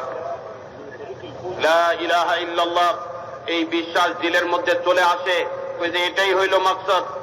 আর বলেন যে সাথে সাথে মুহাম্মদুর রাসূলুল্লাহ যেটা, এটা হইল যে আমাদের জিন্দেগি যাপন করবার তরিকা। একটা হইল মাকসাদের জিন্দেগি আর একটা হইল তরিকায় জিন্দেগি, যে এরকম ভাবে কিভাবে আমাদের জিন্দেগিটা পরিচালিত হবে, কিভাবে আমাদের জিন্দেগিটা কাটাইতে হবে, ওই যে এইটার দিক নির্দেশনা তো আমাদের মিলবে হুজুর সাল্লাল্লাহু আলাইহি ওয়াসাল্লামের কাছ থেকে। তো উনি বলেন যে এরকম ভাবে ঈমানের দাওয়াত দেওয়ার মাধ্যমে একদিকে যখন ঈমানের মজবুতি দিলের মধ্যে অর্জন হবে, আল্লাহ পাকের সাথে মজবুত এক সম্পর্ক কায়েম হবে, আর একদিকে যখন মোহতারাম দোস্ত আর বুজুর্গ মুহাম্মদুর রাসূলুল্লাহ জিন্দেগি কাটানোর প্রত্যেকটা যে এরকম ভাবে অংশের মধ্যে জিন্দেগি পরিচালিত করবার প্রত্যেকটা ক্ষেত্রের মধ্যে যখন মোহতারাম দোস্ত আর বুজুর্গ হুজুর সাল্লাল্লাহু আলাইহি ওয়াসাল্লামের তরিকা জিন্দা হবে, যে এরকম ভাবে খাওয়া দাওয়ার মধ্যে, যে জিন্দেগি পরিচালনার মধ্যে, বিবাহ শাদীর মধ্যে, সর্ব অংশের মধ্যে যখন হুজুর সাল্লাল্লাহু আলাইহি ওয়াসাল্লামের তরিকা জিন্দা হয়ে যাবে, আর বলেন যে এই হুজুরের তরিকার মধ্যেই যে কামিয়াবি, এইটার বিশ্বাস যখন দিলের মধ্যে পয়দা হয়ে যাবে, যে এই দুই জিনিস যদি কারো জিন্দেগির মধ্যে পয়দা হয় তো আল্লাহ পাকের পক্ষ থেকে আসমান থেকে তার জন্য ফয়সালা হবে যে আল্লাহ তাআলা তাকে সাহায্য করবেন, মদত করবেন, আর আল্লাহ তাআলা তার জিন্দেগির মধ্যে বরকত দিবেন, আর আল্লাহ তাআলা আপোষের মধ্যে তাদের যে এরকম ভাবে সম্পর্ককে ঠিক করে দিবেন, আর বলেন যে তার জিন্দেগিও ঠিক হয়ে যাবে, আপোষের মধ্যে জিন্দেগিও ঠিক হয়ে যাবে। আর বলেন যে এই ভ্রাতৃত্ব বন্ধনও প্রত্যেকের সাথে কায়েম হয়ে যাবে। আর বলেন যে জিন্দেগির প্রত্যেক অংশের মধ্যে আল্লাহ পাকের পক্ষ থেকে সাহায্য আর মদদ আর নাযিল হয়ে যাবে। তো বলেন যে আসমান থেকে এই ফয়সালাটুকু আমাদের জিন্দেগির মধ্যে নামাইবার জন্য একদিকে যেরকম দিলের ইয়াকিন মজবুত করতে হবে, আর একদিকে হুজুর সাল্লাল্লাহু আলাইহি ওয়াসাল্লামের তরিকার উপরে জিন্দেগি উঠাইতে হবে। মোহতারাম দোস্ত আর বুজুর্গ, বলেন যে এই দুই জিনিস জিন্দেগির মধ্যে আসলে আল্লাহ পাকের পক্ষ থেকে তৃতীয় এই জিনিস যেটার ফয়সালা আল্লাহ তাআলা করবেন, সেটা হইল মানুষের জিন্দেগি যে সমস্ত জিনিসের দ্বারা বনে, জিন্দেগি যে সমস্ত জিনিসের দ্বারা সুন্দর হয়, যে এরকম ভাবে কামিয়াব হয়, ওই সব জিনিসগুলো আল্লাহ পাকের পক্ষ থেকে আসবে, আল্লাহ তাআলা দান করবেন। তো মোহতারাম দোস্ত আর বুজুর্গ, এই জন্যই বলেন যে ওই ইমানের দাওয়াত আর ইমানের কথা বলা আর ইমানের দাওয়াতের সাথে সাথে হুজুর সাল্লাল্লাহু আলাইহি ওয়াসাল্লামের এই তরিকা, যে তরিকা আল্লাহ পাকের পক্ষ থেকে তিনি নিয়ে আসছেন, বলছে ওই তরিকাকে জিন্দেগির মধ্যে নিয়ে আসা। আজকে মোহতারাম দোস্ত আর বুজুর্গ, আমাদের দাওয়াতের মধ্যে তো যে এরকম ভাবে ওই জিনিসেরই আলোচনা হয়, আমাদের নিজস্ব পরিসর যেটা, নিজের বিবির সাথে যখন আলোচনা হয়, অথবা চার ভাই বসে একসাথে আলোচনা করতেছে, অথবা নিজের বাচ্চাদের সাথে যখন আলোচনা হয়, আপনার পরিবেশের মধ্যে এবং আপনার পরিসরের মধ্যে যখন আমাদের আলোচনাগুলো হয়, ওই আলোচনাগুলো তো মোহতারাম দোস্ত আর বুজুর্গ ইমানের দাওয়াতের উপরে হয় না। আর এটা আনুষ্ঠানিকতারও জিনিস নয় যে একজনের কাছে যাই ইমানের দাওয়াত দিলাম, কিন্তু নিজের ক্ষেত্রগুলোর মধ্যে ইমানের দাওয়াতের কোনো আলোচনা হইল না, ইমানের কত কথা কোনোটা বললাম না। এই জন্য বলেন যে নিজের বিবির সাথে রুবুবিয়াতের আলোচনা, আল্লাহ পাক যে সবকিছু, যে কর্নেওয়ালি জাত এবং তিনি যে প্রতিপালক, প্রত্যেকটা জিনিস তার দ্বারা প্রতিপালিত হইতেছে এবং তিনি সবকিছু পরিচালিত করতেছেন, এই কথা আপনার বিবির সাথে আমরা আলোচনা করি না। এই জন্য উনি বলতেছেন যে মাফ করবেন, আমাদের নিজস্ব ক্ষেত্রগুলো কিন্তু ইমানের দাওয়াতের দ্বারা এখনো সজ্জিত হয়নি। আর বলেন যে চার ভাই মিলে যখন বসে আলোচনা করতেছে, ওই আলোচনাটা কিন্তু ইমানের আলোচনা নয়। অন্য কোথাও যে হয়তো ইমানের কথা বলতেছে, কিন্তু আপন পরিবেশের মধ্যে, আপন ক্ষেত্রগুলোর মধ্যে ওই যে ওইখানে ইমানের আলোচনা থেকে খালি, ওই জায়গাটা ইমানের আলোচনা থেকে খালি। তো মোহতারাম দোস্ত আর বুজুর্গ, যে ওই জায়গার মধ্যে বিবির সাথে এই কথার আলোচনা আমরা করতেছি না যে রব হইলেন আল্লাহ, যারে আমি তোমাকে প্রতিপালন করি না, আর আমার পেশা আর আমার কামাইয়ের ক্ষেত্রেও তোমাকে প্রতিপালন করে না, না আমি না আমার ব্যবসা, আর না আমি না আমার চাকরি, না আমি না আমার জমিন তোমাকে প্রতিপালন করে, আর আমাদের সবাইকে প্রতিপালন করতেছেন একমাত্র আল্লাহ তাআলা। এই কথার দাওয়াত যখন আপনার ক্ষেত্রগুলোর মধ্যে দেওয়া শুরু হবে, ভাই ভাইয়ের সাথে আলোচনার সময় ওই যে না দুনিয়াবি কোনো জিনিসের আলোচনা নয়, ওই ইমানের দাওয়াত যখন হবে, তখন দিলের মধ্যে ইমান আসবে। নিজস্ব পরিসরগুলো মোহতারাম দোস্ত আর বুজুর্গ, অন্যের কাছে যেহেতু ইমানের কথা বলতেছি, কিন্তু আপনার পরিসরের মধ্যে ওই ইমানের কথা বলে দিলের মধ্যে ইমানকে জমাইবার যে মেহনতটা, এটার মধ্যে বহুতই কমই রয়ে গেছে ভাইয়ের। সেই জন্য উনি বলতেছেন যে এক তো হইল আপনার ক্ষেত্রগুলোর মধ্যে ইমানের দাওয়াত, আর সাথে সাথে নিজের ক্ষেত্রগুলোর মধ্যেও হুজুর সাল্লাল্লাহু আলাইহি ওয়াসাল্লামের তরিকাকে চিন্তা করা। এর মধ্যে একটা মিসাল হিসাবে তিনি বলছেন ওই যে বিবাহ শাদী, ওই বিবাহ শাদীর মধ্যে তো আমরা চিন্তা করি যে এই বিবাহ শাদীটা হইতে হবে সামাজিক আনুষ্ঠানিকতাকে সামনে রেখে, সামাজিকতাকে সামনে রেখে, মানুষ কি বলবে যারা এরকম বিবাহ শাদী দিলাম। অথচ মোহতারাম দোস্ত আর বুজুর্গ, জিন্দেগির প্রত্যেক ক্ষেত্রের জন্য হুজুর সাল্লাল্লাহু আলাইহি ওয়াসাল্লামের পক্ষ থেকে দিক নির্দেশনা রয়ে গেছে, যে হুজুর সাল্লাল্লাহু আলাইহি ওয়াসাল্লামের এই তরিকা জিন্দেগির প্রত্যেক ক্ষেত্রের মধ্যে আনবার ব্যবস্থা রয়ে গেছে। ওই যে যখন ইমানের মেহনত ঠিক মতো হবে, আর প্রত্যেক ক্ষেত্রের মধ্যে ইমানেরই কথা বলা হবে, ইমানেরই সে বলবে, তখন মোহতারাম দোস্ত আর বুজুর্গ, ওই ক্ষেত্রগুলোর মধ্যে হুজুর সাল্লাল্লাহু আলাইহি ওয়াসাল্লামের তরিকাও চিন্তা হয়ে যাবে। তখন বলে যে বিবাহ শাদীর মধ্যে হুজুর সাল্লাল্লাহু আলাইহি ওয়াসাল্লামের তরিকা দেখবে, কামাই রোজগারের মধ্যে হুজুর সাল্লাল্লাহু আলাইহি ওয়াসাল্লামের তরিকা দেখবে, আর বলেন যে ঘরানো জিন্দেগি যাপন করবার মধ্যে হুজুর সাল্লাল্লাহু আলাইহি ওয়াসাল্লামের তরিকা দেখবে। জিন্দেগির সব ক্ষেত্রের মধ্যে হুজুর সাল্লাল্লাহু আলাইহি ওয়াসাল্লামের তরিকা চলে আসবে। তো মোহতারাম দোস্ত আর বুজুর্গ, এই লা ইলাহা ইল্লাল্লাহর উপরে ইয়াকিন যখন মজবুত হবে, আর মুহাম্মদুর রাসূলুল্লাহ সাল্লাল্লাহু আলাইহি ওয়াসাল্লামের উপরে ইয়াকিন মজবুত হওয়ার সাথে সাথে জিন্দেগির মধ্যে যখন ওনার তরিকা জিন্দা হয়ে যাবে, তখন আল্লাহ পাকের পক্ষ থেকে আসমান থেকে ওই ব্যক্তির জন্য কামিয়াবির ফয়সালা নামবে, খোদায়ে পাকের পক্ষ থেকে তার জন্য কামিয়াবির ফয়সালা হবে। मेरे अजीजों, मेरे भाई दोस्त बुजुर्गों, जैसे हक में नूर है, हक में नूर है, बातिल में जुल्मत है, ऐसे मेरे भाइयों बातिल की दावत में भी जुल्मत है और हक की दावत में नूर है। आज हम और आप सोचे, थोड़ी देर के लिए भी सोचे, आज दुनिया की अक्सरियत तो मुशरिकीन की है और एक मुसलमान, 2.25 अरब मुसलमान दुनिया में है, लेकिन इस 2.25 अरब मुसलमानों की जबान पर कौन सी दावत है? इसकी जबान पर भी बातिल की दावत है। दावत है इसकी जबान पर? नहीं, ऐसी बात नहीं है। इस मुसलमान की जबान पर दावत है, लेकिन बातिल की दावत है। अल्लाह के सिवा किसी भी मखलूक से होना बोलना ये बातिल की दावत है। दुकान से होगा, कारोबार से होगा, माल से होगा, पैसों से होगा, पेट्रोल से होगा, फला से होगा, अल्लाह से होगा, ये तो बोलता ही नहीं है। ये तमाम बातिल की दावत है। ताकत कुव्वत से होगा, ये बातिल की दावत है और बातिल की दावत में जुल्मत है। आज पूरी दुनिया में अंधेरे और जुल्मत के बादल छाए हुए हैं।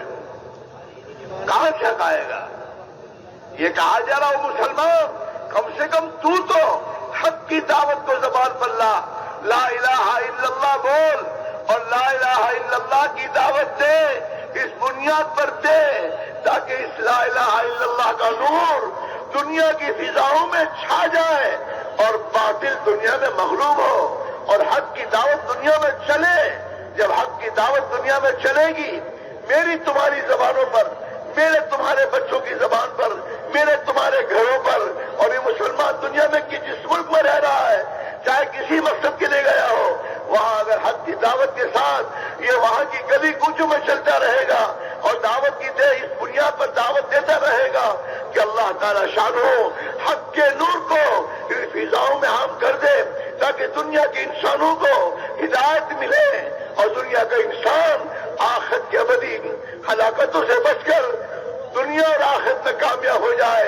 इस मकसद को बनाकर इसी को अपनी जिंदगी का मकसद समझना है और इसी बुनियादों को लेकर दुनिया में चलना है और एक एक फर्द उम्मत की जबान पर इस हक की दावत को लाने की मेहनत है। अगर हम और आप इसको फिक्र में लें, मकसद बनाएं और अल्लाह से भी दुआएं मांगे, अपनी बस की कोशिश हमारे जिम्मे है, नतीजा अल्लाह के हाथ में है। अल्लाह ने हमारे जिम्मे ज्यादा मेरे दोस्तों कोशिश नहीं रखी है।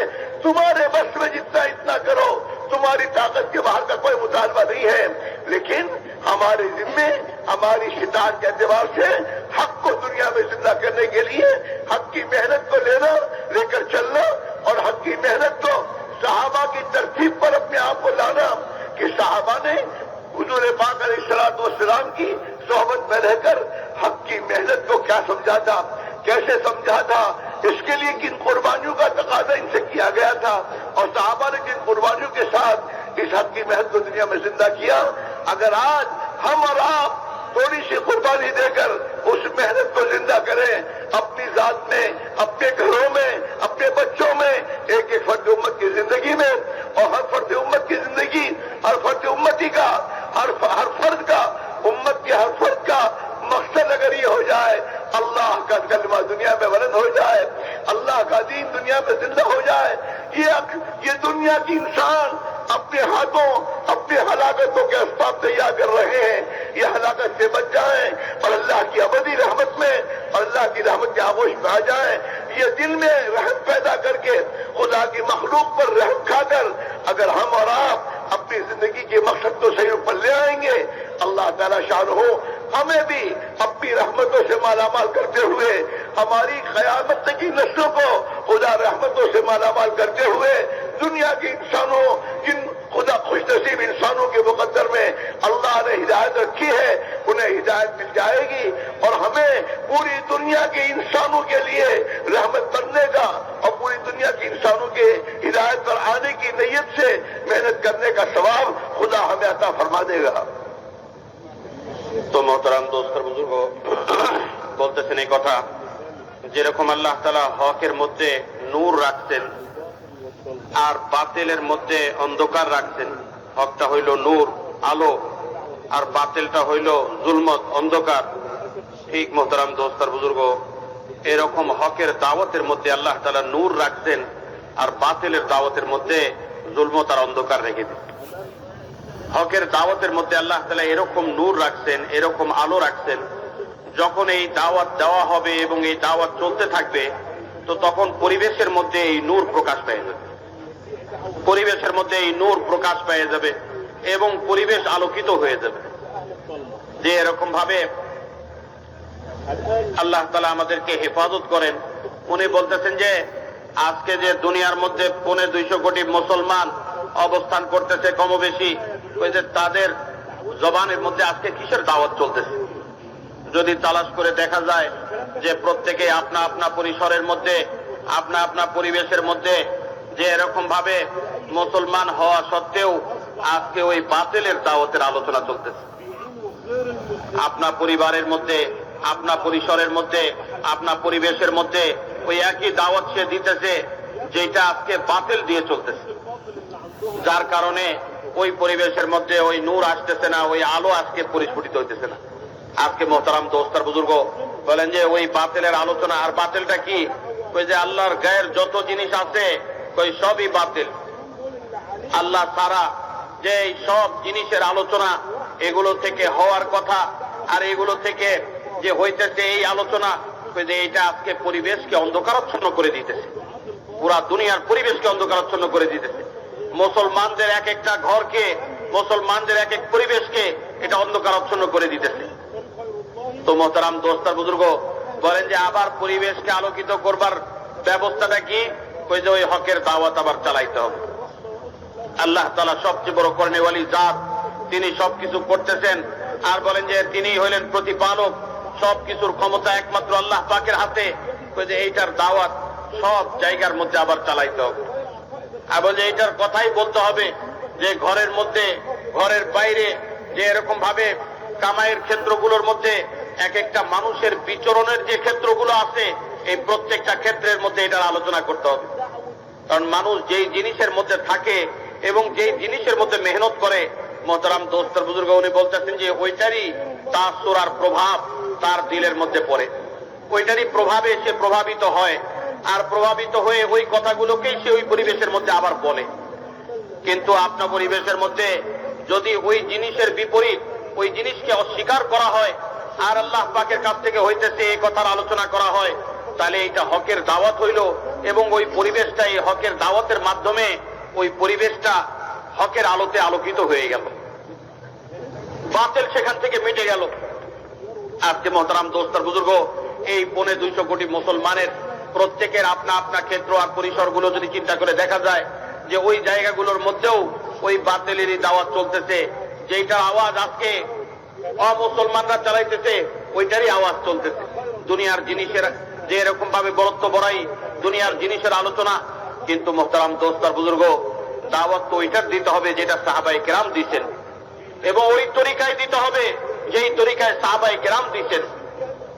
হুজুর সাল্লাল্লাহু আলাইহি ওয়াসাল্লামের কাছ থেকে কষ্ট করে সাহাবায়ে কেরাম কুরবানির মাধ্যমে যে দ্বীনের দাওয়াত দেওয়ার তরতিব শিখছিলেন এবং যেটার উপরে নিজেদেরকে উঠাইছিলেন, মানুষকে যেটার উপরে উঠাইবার জন্য মেহনত করছিলেন, ওই একই তর্জ তরিকার উপরে, ওই একই পন্থার উপরে যখন মোহতারাম দোস্তার বুজুর্গ আপনা আপনা ক্ষেত্রগুলোর মধ্যে আবার দাওয়াতের মেহনত চালু হবে, তখন ওই এলাকা থেকে আল্লাহ পাক অন্ধকারাচ্ছন্ন পরিবেশকে দূর করে ওই হেদায়েতের আলোকে আর হকের আলোকে আল্লাহ তাআলা ওই পরিবেশকে আলোকিত করে দিবেন, ওই পরিবেশকে আল্লাহ তাআলা আলোকিত করে দিবেন। তো মোহতারাম দোস্তার বুজুর্গ পুরা দুনিয়ার মধ্যে থেকে এই বাতিলকে মিটাইবার জন্য এক তো পুরা দুনিয়ার মানুষের নিয়ত করতে হবে, এবং এর জন্য যে পন্থায় সাহাবায়ে কেরাম কুরবানি করছেন ওই পন্থায় নিজেকে কুরবানি দেওয়ার জন্য তৈরি করতে হবে এবং এটাকে নিজের জিন্দেগির উদ্দেশ্য বানায় মেহনত করতে হবে। তো বলেন যে এরকম ভাবে নিজের মহল্লা, নিজের এলাকা, আর বলেন যে এরকম ভাবে যে নিজের দেশ, পুরা দুনিয়ার কোনায় কোনায় যে এরকম ভাবে ওই একই উদ্দেশ্যকে সামনে নিয়ে নিজের জিন্দেগির এই উদ্দেশ্য বানায়, ওই উদ্দেশ্যকে সামনে নিয়ে ফিরতে হবে। দুনিয়ার কোনায় কোনায় যখন সে ফিরবে এবং আল্লাহর গায়ের থেকে হয় না, যেটা বাতিলের আলোচনা সব জায়গার মধ্যে চলতেছে, ওই যে আলোচনার দ্বারা আজকে পরিবেশ অন্ধকারাচ্ছন্ন হয়ে গেছে, বাতিলের এই অন্ধকারাচ্ছন্ন পরিবেশকে দূর করে হকের ওই আলোকে জ্বালাইবার জন্য মোহতারাম দোস্তার বুজুর্গ হকের দাওয়াত নিয়ে ফিরতে হবে। যে এরকম ভাবে ঘরে ঘরে, আর বলেন যে এরকম ভাবে এলাকায় এলাকায়, গলিতে গলিতে, সব পরিসরের মধ্যে যখন মোহতারাম দোস্তার বুজুর্গ এই দাওয়াতটা চলবে, তখন মোহতারাম দোস্তার বুজুর্গ আল্লাহ তাআলা একদিকে যেরকম জিন্দেগিকেও আলোকিত করে দিবেন, আর একদিকে এরকম পরিবেশকেও আলোকিত করে দিবেন। হকের দ্বারা ওই পরিবেশ আলোকিত হয়ে যাবে। আর এই কোরবানিটার দৃষ্টান্ত মোহতারাম দোস্তার বুজুর্গ সাহাবায়ে কেরামের জিন্দেগি থেকে নিতে হবে। হুজুর সাল্লাল্লাহু আলাইহি ওয়াসাল্লামের সাহাবায়ে কেরাম যিনারা ছিলেন, ওনারা হুজুরের কাছ থেকে যে দাওয়াত শিখছিলেন, যে দাওয়াত শিখার পরে হুজুরের সোহবত থেকে যে দাওয়াত ওনারা শিখছিলেন, এটা শিখার পরে নিজের ঘরের মধ্যে বসে থাকেননি, আর নিজের এলাকার মধ্যেই শুধু জীবন যাপন করে জীবন কাটায় দেননি, বলকে মোহতারাম দোস্তার বুজুর্গ দুনিয়ার কোনায় কোনায় গেছেন, আর মানুষকে আল্লাহ পাকের সাথে জোড়াইবার জন্য, আল্লাহর হুকুমের সাথে জোড়াইবার জন্য যে মেহনত করছেন, ওই একই মেহনত আবার পুরা দুনিয়াতে জিন্দা করবার জন্য মোহতারাম দোস্তার বুজুর্গ দাওয়াত দেওয়া হইতেছে। এই জন্য পুরা দুনিয়ার যত মুসলমান আছে, সমস্ত মুসলমান যদি এই মেহনত নিয়ে আবার ফিরে, তো হক জিন্দগির মধ্যে আসবে, হেদায়েতের উপরে চলা তখন সহজ হবে। मेरे भाइयों, अल्लाह जल जलालुहु व अमन वालहु ने अपने प्यारे नबी अलैहिस्सलातु वस्सलाम को ईमान की दावत देकर और दीन की दावत देकर भेजा, और पूरी दुनिया के इंसान और पूरी बशरियत के लिए और क़यामत तक के आने वाले इंसानों के लिए अल्लाह ने आपको नबी बनाकर भेजा है। दुनिया का हर इंसान अल्लाह के नबी की उम्मत में है। मुसलमान कोई कौम नहीं है, मुसलमान किसी कौम का नाम नहीं है, मुसलमान तो एक उम्मत है, और ये उम्मत तमाम दुनिया के इंसान अल्लाह के प्यारे नबी की उम्मत में है। मुसलमान उम्मत इजाबत है कि मुसलमान ने अल्लाह के प्यारे नबी की दावत को कबूल किया और आप पर ईमान ले आए, ये उम्मत इजाबत है। और बाकी जितने इंसान हैं, ये सब के सब उम्मत दावत है। इन तक प्यारे नबी का पैगाम, आपकी प्यारी जिंदगी और आपके प्यारा दीन अमलन कौलन और अमलन और दावतन पहुंचाना हर फर्द उम्मत के जिम्मे है, हर फर्द उम्मत के जिम्मे है। लेकिन मेरे दोस्तों बुजुर्गों, ये दीन की मेहनत हमारे लिए आसान कब होगी?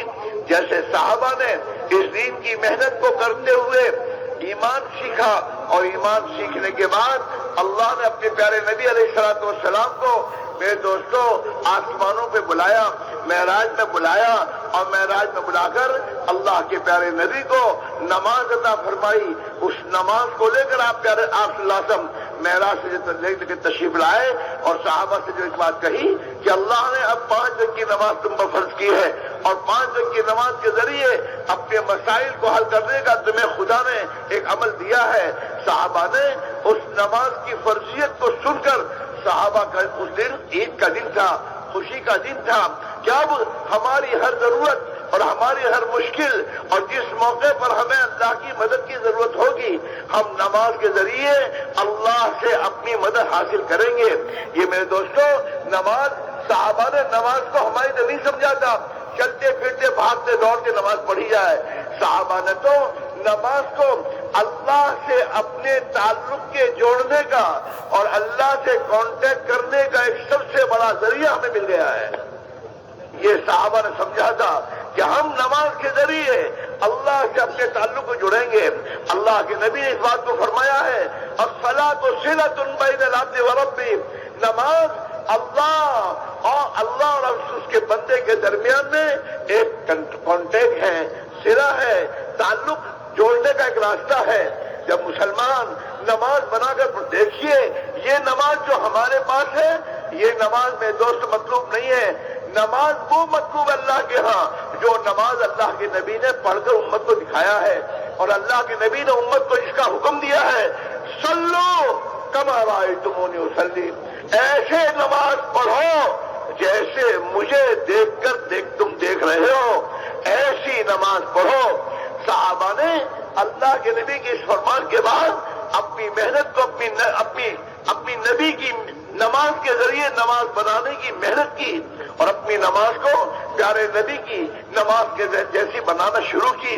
उस नमाज में नबी का तरीका, उस नमाज में अल्लाह का ध्यान, उस नमाज में इखलास, अल्लाह की रजा का जज्बा, उस नमाज में ये यकीन, इस नमाज से हमारा मसला हल होगा, इस यकीन के साथ उस नमाज को पढ़ा और उस नमाज के जरिए अपनी मसाइल हल करवाए। তো মোহতারাম দোস্তার বুজুর্গ বলেন যে এরকম ভাবে সাহাবায়ে কেরাম এই দাওয়াত শিখছিলেন হুজুর সাল্লাল্লাহু আলাইহি ওয়াসাল্লামের কাছ থেকে। আর বলেন যে এরকম ভাবে এই দাওয়াতের মেহনতকে নিয়ে ওনারা দুনিয়ার কোনায় কোনায় ফিরছেন, মানুষের দুয়ারে দুয়ারে গেছেন। আর बैठो तो अभी ভাই खत्म नहीं এখন একটু তশরিফ রাখেন, दवा थोड़ी देर के लिए बैठो। একটু তশরিফ রাখেন। আর তাকাজাকে দাবায় অল্প সময় একটু মেহেরবানি করে তশরিফ রাখেন, তো ইনশাআল্লাহ যে বয়ান এখনই শেষ হয়ে যাবে। আর বয়ান শেষ হয়ে গেলে যে তাকাজা রাখা হবে এটাকে পুরা করবার জন্য আমরা ফিকির করি। দু একজন যে দাঁড়াইছেন একটু মেহেরবানি করে তশরিফ রাখেন। তো মোহতারাম দোস্তার বুজুর্গ বলেন যে সাহাবীরা হুজুর সাল্লাল্লাহু আলাইহি ওয়াসাল্লামের কাছ থেকে এই মেহনতকে শিখার পরে বলেন যে এই মেহনত নিয়ে দুনিয়ার কোনায় কোনায় ফিরছেন আর মানুষকে আল্লাহ পাকের সাথে জোড়াইবার জন্য এক মেহনত করছেন। তো বলেন যে যখন নাকি এই মেহনতটা করছেন তো এটার দ্বারা একদিকে যেরকম মানুষের বিশ্বাসের মধ্যে পরিবর্তন আসছে, তাদের জিন্দেগির মধ্যেও পরিবর্তন আসছে, আর বলেন যে একটা পরিবেশের মধ্যে একটা পরিবর্তন আসছে। তো মোহতারাম দোস্তার বুজুর্গ যখন নাকি এই হকের দাওয়াতটা চলতে থাকবে এবং এটার জন্য কোরবানি হইতে থাকবে তো তখন এটার একটা পরিবেশও কায়েম হয়ে যাবে। তো মোহতারাম দোস্তার বুজুর্গ এই এক মেহনত সাহাবায়ে কেরামের জিন্দেগি থেকে আমাদেরকে নিতে হবে যে ইমানের দাওয়াতের মাধ্যমে ইমানের মজবুতি আর ইমানের এই পরিবেশ পুরা দুনিয়ার মধ্যে কায়েম হয়ে যায়, এর জন্য এক মেহনত।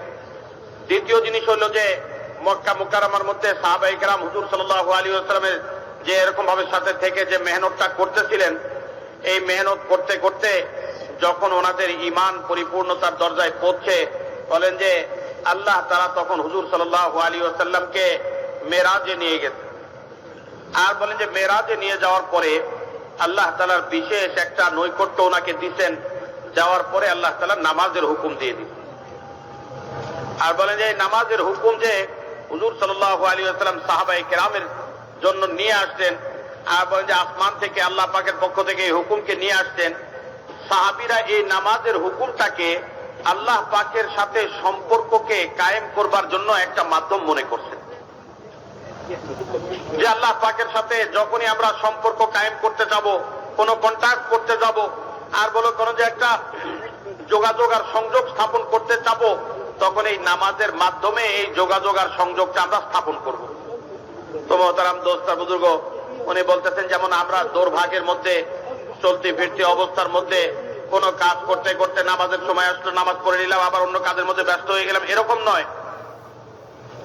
নামাজ তো হইল যে আসসালাতু সিলাতুম বাইনাল আবদি ওয়া রাব্বিহ, ওই যে নামাজ তো হইল বান্দার আল্লাহর মাঝে একটা সম্পর্ক স্থাপন, একটা যোগাযোগ আর সংযোগ স্থাপন।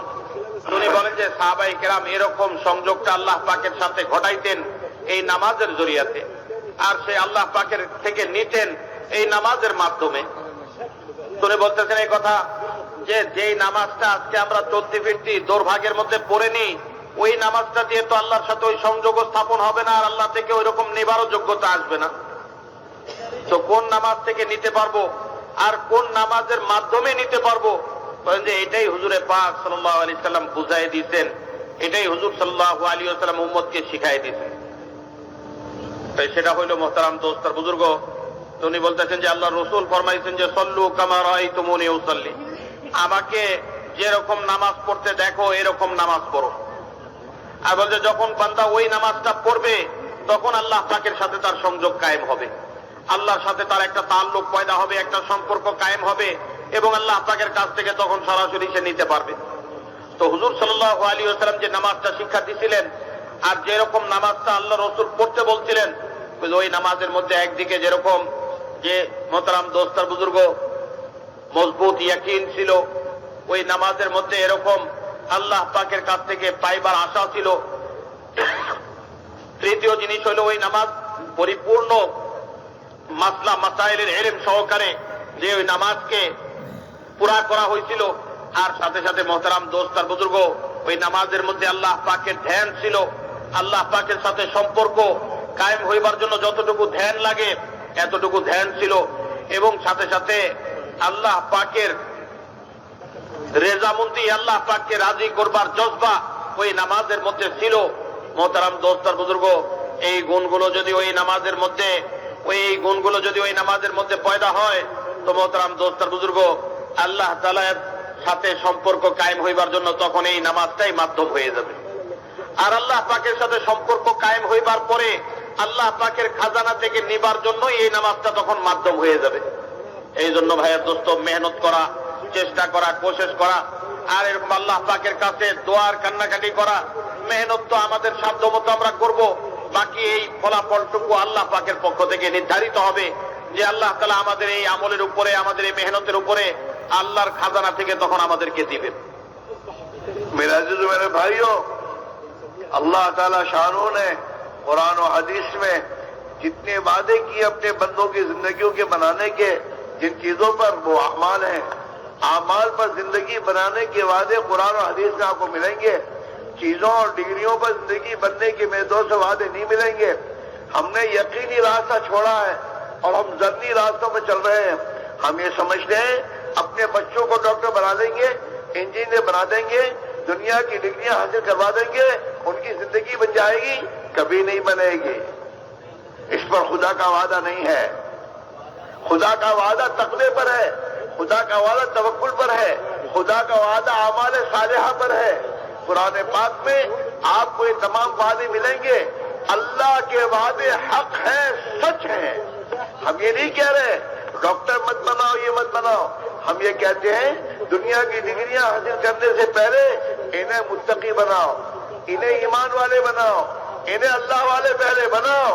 ये पहले अल्लाह वाले बने, ये पहले नबी वाले बने, फिर ये सब कुछ बने, फिर इनका दुनिया के शोबों में जाना ये हिदायत के फैलने का जरिए बनेगा। इनकी जिंदगियां खुदा बनाएगा।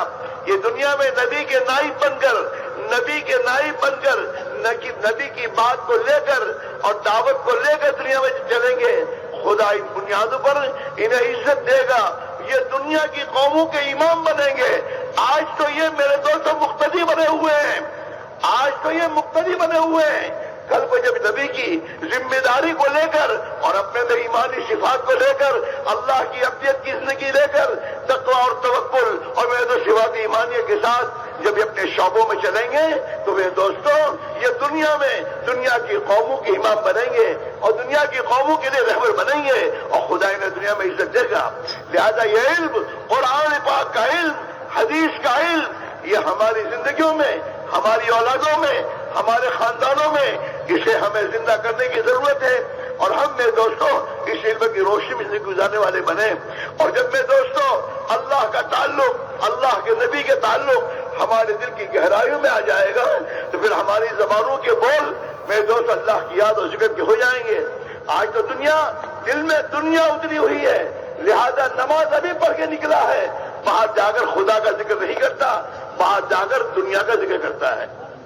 जब अल्लाह का ताल्लुक दिल की गहराई में उतरेगा, प्यारे आका सल्लल्लाहु अलैहि वसल्लम की मोहब्बत दिल की गहराई में जब उतर जाएगी तो फिर मेरे दोस्तों इसकी जबान का बोल अल्लाह और अल्लाह के रसूल की बातें होंगी। लिहाजा मेरे भाइयों, हम और आप जो हैं अपने घरों में इस इल्म की महत्व को जिंदा करें और हमें हमारे नबी ने जैसे अल्लाह का हक बताया है, अल्लाह की मखलूक के हुकूक बताए हैं, अल्लाह के मखलूक के हुकूक अदा करने के लिए हमें अपनी जिंदगी में इस बात को मेहनत करनी होगी और वो अल्लाह की मखलूक के हुकूक मालूम करने होंगे और उसके अदा करने का फिक्र अपने अंदर पैदा करना होगा। वरना और अखलाक ये हमारी जिंदगी में नारे होंगे। जब तक अखलाक हमारी जिंदगी में नहीं आते, नबी की दावत दुनिया में नहीं चलेगी। नबी की दावत दुनिया में चलेगी अखलाक से। अखलाक हमारी जिंदगी में आएंगे ईमान और इबादत पर मेहनत करते करते। जब हम सही मेहनत करने वाले बनेंगे तो अल्लाह ताला अखलाक हमारी जिंदगी में वो सिफात हमीदा हमें अता फरमावेगा। और अखलाक के साथ अल्लाह और कोई गरज न हो, ये दुनिया कमीना हमें नहीं चाहिए। ये दुनिया कमीना जिनको है उनको दे दो। हमें तो अल्लाह चाहिए, हमें तो अल्लाह की रज़ा चाहिए, हमें तो अल्लाह का दीन दुनिया में जिंदा हो, चाहे हमारी जिंदगी पूरी हो जाए। हमारी मकसद जिंदगी ये होगी और इस बुनियाद पर हम दुनिया में मेहनत करेंगे और अल्लाह ताला शानों से दुआ मांगेंगे तो अल्लाह ताला शानों हमारी मेहनतों को कबूल फरमाकर खुदा हमें भी अपनी अपनी जिंदगी में अता फरमाकर हमें अपना बना देगा और दुनिया में हक जिंदा हो जाएगा और हम हक के जिंदा होने का जरिया करार दिए जाएंगे और आखिर में अल्लाह ताला शानों हमें अपने नबी की लिवाउल हम्द में हमें नबी के साथ हमें हमारा हज फरमा देगा। তো মোহতারাম দোস্ত আর বুজুর্গ বলতেছেন এই কথা যে দুনিয়ার ডিগ্রি, দুনিয়ার জিনিস, দুনিয়ার চিজ আর আসবাবের দ্বারা যে এরকম ভাবে আমাদের প্রয়োজন পুরা হবে, আমাদের সমস্ত চাহিদা মিটে যাবে, এরকম কোনো ওয়াদা কোরআন এবং হাদিসের মধ্যে আপনাদের মিলবে না। কোরআন এবং হাদিসের কোনো জায়গার মধ্যে এটা মিলবে না যে দুনিয়াবি যে সমস্ত চিজ আর আসবাব একজন মানুষের মালিকানাধীনে থাকে অথবা হইতে পারে, এই সমস্ত চিজ আর আসবাবের দ্বারা তার যে কোনো প্রয়োজন পুরা হয়ে যাবে। বলেন যে এরকম কোনো ওয়াদা কোরআন আর হাদিসে নাই। বলেন যে কোরআন এবং হাদিসের মধ্যে যে ওয়াদাটা আছে সেটা হইল আল্লাহ পাকের হুকুমের পিছনে যতগুলো হুকুম আছে ততগুলো ওয়াদা, ততোধিক ওয়াদা।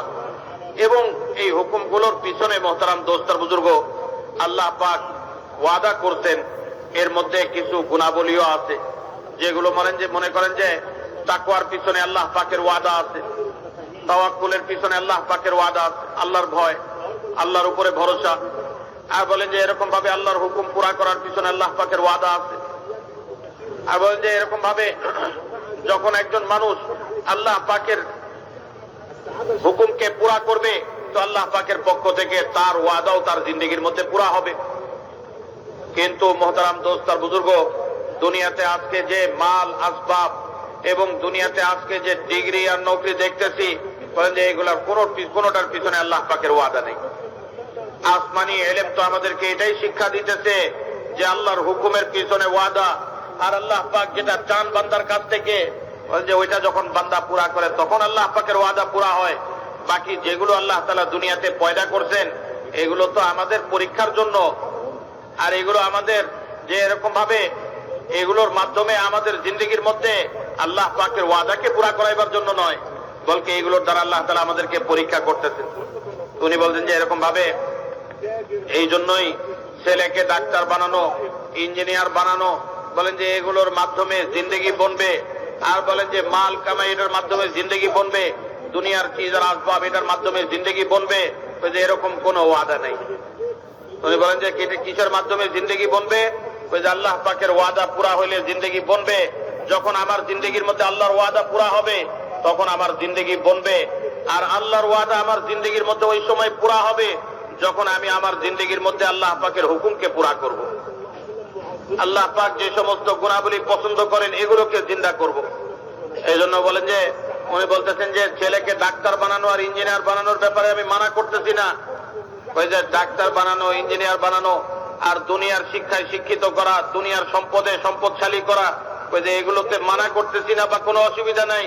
ওই যে আগে তো ডাক্তার বানাইবার আগে তাকে তাকওয়াওয়ালা বানাই দিই, ইমানওয়ালা বানাই দিই, আর আল্লাহওয়ালা বানাই দিই, নবীর ইত্তেবা করনেওয়ালা বানাই দিই, আর তাওয়াক্কুল করনেওয়ালা বানাই দিই, তো আল্লাহ পাক তার জিন্দেগি বানাই দিবেন। আর বলেন যে এরপরে ডাক্তার বানান তো কোনো অসুবিধা নাই। আর বলেন যে এরপরে দুনিয়ার কোন শিক্ষায় তাকে শিক্ষিত করেন, কোনো অসুবিধা নাই, যেহেতু এর মধ্যে সে আল্লাহর হুকুমকে নষ্ট করবে না, নবীর তরিকাকে নষ্ট করবে না। এর জন্য ওই যে সে তাকওয়াওয়ালা বনছে, আল্লাহওয়ালা বনছে, তো আল্লাহ পাকের ওয়াদা তার জিন্দেগির মধ্যে পুরা হওয়া শুরু হয়ে গেছে। তো মোহতারাম দোস্তার বুজুর্গ বলেন যে আসমানি এলেম তো আমাদেরকে এটাই শিখাইতেছে যে আল্লাহ পাক যা কিছু ওয়াদা করছেন এই ওয়াদার বিশ্বাস আমাদের দিলের মধ্যে পয়দা হয়ে যায়। আর সাথে সাথে মোহতারাম দোস্তার বুজুর্গ যে এরকম ভাবে আল্লাহ পাক যে সমস্ত গুণাবলীর পিছনে ওয়াদা করছেন ওই গুণাবলীগুলো, ওই সিফাতগুলো আমাদের জিন্দেগির মধ্যে জিন্দা হয়ে যায়। আর এগুলোকে জিন্দেগির মধ্যে আনবার জন্য মেহনত যেটা আছে ওই মেহনতটা আমরা পুরা করা শুরু করে দিই। এই জন্য জিন্দেগির কোন ক্ষেত্রের মধ্যে আল্লাহ পাকের কি হুকুম আছে আর আল্লাহ পাক কি গুণের সাথে চলতে বলছেন এগুলোকে তালাশ করা, জিন্দেগির মধ্যে এটাকে পুরা করবার জন্য চেষ্টা করা। তো আল্লাহ পাকের ওয়াদা পুরা হবে জিন্দেগির মধ্যে আর আল্লাহ পাকের পক্ষ থেকে কামিয়াবি আসবে জিন্দেগির মধ্যে। আজকে তো মহতারাম দোস্ত আর বুজুর্গ, আমরা দুনিয়াতে বিচরণ করতেছি দ্বীনি মাহৌলকে দ্বীনি পরিবেশকে অল্প সময়ের জন্য ছাড়ার পরে ওই যে পরিবেশের মধ্যে যাই, ওই পরিবেশের দ্বারা আমরা প্রভাবিত হয়ে যাই, ওই পরিবেশের আলোচনা তখন আমাদের জবানের মধ্যে চলে আসে। মিসাল স্বরূপ উনি বলতেছেন যে এক ব্যক্তি মসজিদ থেকে যে বাইরে পা রাখছে, মসজিদ থেকে কেবল বাইরে বের হইছে, আর বলে যে বের হওয়ার পরেই দুনিয়ার আলোচনা শুরু করে দিচ্ছে, অথচ এতক্ষণ পর্যন্ত সে আল্লাহ পাকের হুকুমকে পুরা করার মধ্যে, আল্লাহ পাকের ধ্যানের মধ্যে সে ছিল। যখনই এই নামাজ থেকে সে ফারিগ হয়ে মসজিদ থেকে বাইরে গেছে, তো দুনিয়ার আলোচনা এবং দুনিয়ার ধ্যান আর ফিকির তার মধ্যে পয়দা হয়ে গেছে। কিন্তু বলেন যে না, দ্বীনের হুকুমকে পুরা করবার পরে আমাদের দিলের মধ্যে তো এইটার এরকম প্রভাব পড়তে হবে যে দুনিয়াবি পরিবেশের মধ্যে যাওয়ার পরেও আল্লাহর ইয়াদ আর আল্লাহর স্মরণ আমাদের দিলের ভিতরে যেন বাকি থাকে, আল্লাহর ধ্যান যেন আমাদের দিলের মধ্যে বাকি থাকে। এই জন্য উনি বলেন যে মসজিদ থেকে বাইরে হয়েছে, নামাজ পড়ার পরে এখন দোকানে গেছে, পরিবারের কাছে গেছে, অফিসে গেছে, সেখানেও আল্লাহ পাকের ধ্যানের সাথে এবং আল্লাহ পাকের ইয়াদের সাথে তার সময় কাটতেছে, আর আল্লাহ পাককে স্মরণ করে সে চলতেছে। যে এই যে একদিকে যেরকম আসমানের এলেমের রোশনীতে তার জিন্দগি কাপ যাপন হইতেছে, আর আল্লাহ পাকের পক্ষ থেকে পাঠানো ওই এলেমের ভিত্তিতে তার জিন্দগি চলতেছে, আল্লাহর হুকুম জিন্দগিতে পুরা হইতেছে, এবং এই হুকুম পুরা হওয়ার পরে আল্লাহ পাকের পক্ষ থেকে যে ওয়াদা নাজিল হবে, এই ওয়াদাটা তার জিন্দগির মধ্যে পুরা হবে, এটার বিশ্বাস তার দিলের মধ্যে আছে। সাথে সাথে আল্লাহ পাকের ধ্যানের সাথে, আল্লাহ পাকের ভয়ের সাথে তার জিন্দগি দুনিয়ার বিভিন্ন ক্ষেত্রের মধ্যে যাপিত হইতেছে। এরপরে মহতারাম দোস্ত আর বুজুর্গ, সে যে আল্লাহর হুকুমের উপরে চলে আর আল্লাহর ধ্যানের সাথে চলে, এতটুকুই নয়, অন্য যত মানুষের হক আর পাওনা তার জিন্দগির সাথে সম্পর্ক যুক্ত, এই পাওনাগুলোকে আদায় করবার জন্য সে ফিকির করে।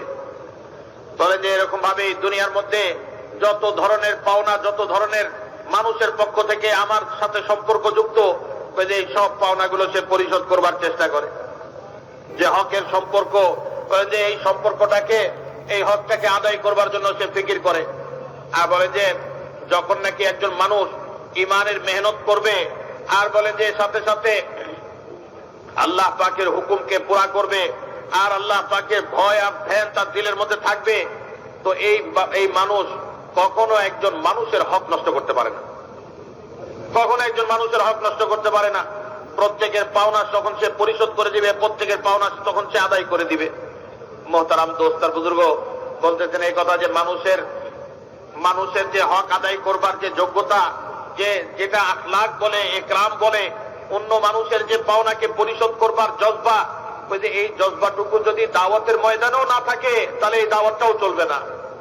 ওই আখলাক তো এই দাওয়াতের ময়দানের মধ্যেও লাগবে, যে ওই আখলাক যখন এই দাওয়াতের ময়দানের মধ্যে পাওয়া যাবে, তখন এই দাওয়াতটা মানুষের ময়দানের মধ্যে চলবে, মানুষ তখন এই দাওয়াতটাকে গ্রহণ করতে তৈয়ার হয়ে যাবে। মোহতারাম দোস্ত আর বুজুর্গ, বলেন যে মানুষের হক আদায়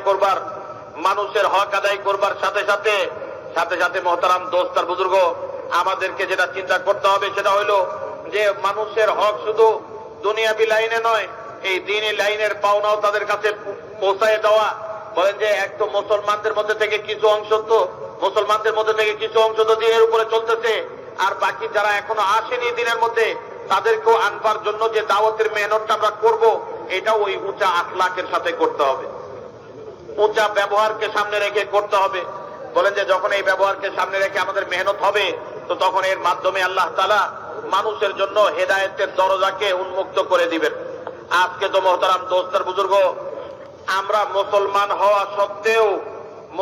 হওয়া সত্ত্বেও মুক্তাদি বলে আমাদের জিন্দগি যাপন হইতেছে। ওই ইহুদ আর নাসারা যে এরকম ভাবে যারা আজকে খোদায়ে পাকের দুশমন, তাদের অনুসরণ করে জিন্দগি যাপন হচ্ছে। আজকে মোহতারাম দোস্ত আর বুজুর্গ, এই উম্মত তো ইমাম ছিল, যে এরকম ভাবে তাদের জিন্দগি অন্যের জিন্দগির জন্য নমুনা ছিল। আজকে মোহতারাম দোস্ত আর বুজুর্গ, ওই যে নমুনাটা নাই, যে আজকে যে তারা অন্যের অনুসরণের পিছনে পড়ছে, এর মূল কারণই হইল যে ওই আখলাকের সাথে এই দাওয়াতটা মানুষের ময়দানের মধ্যে হইতেছে না, যার কারণে আজকে মোহতারাম দোস্ত আর বুজুর্গ, মুসলমানও যে আজকে আল্লাহ পাকের হুকুমের উপরে উঠতে পারতেছে না, নিজেও আল্লাহ পাকের হুকুমকে সামনে রেখে চলতে পারতেছে না।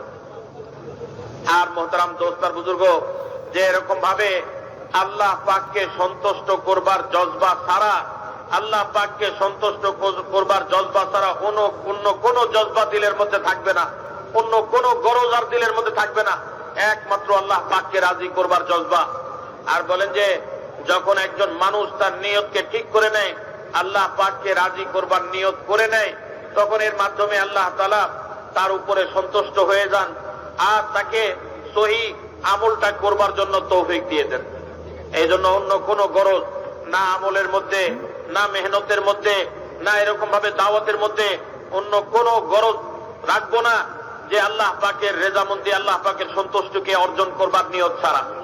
আর বলেন যে যখন নাকি এই সন্তুষ্টিকে অর্জন করে উম্মতের উপরে মেহনত হবে, আর বলেন যে মানুষের দুয়ারে দুয়ারে যাওয়া হবে আর এই মেহনতকে পুরা করা হবে, তখন আল্লাহ তাআলা আমাদেরকে পুরা উম্মতের জন্য যে এরকম ভাবে রাহবার হিসাবে, পথ প্রদর্শক হিসাবে, দিক নির্দেশনা দানকারী হিসাবে আল্লাহ তাআলা গ্রহণ করবেন।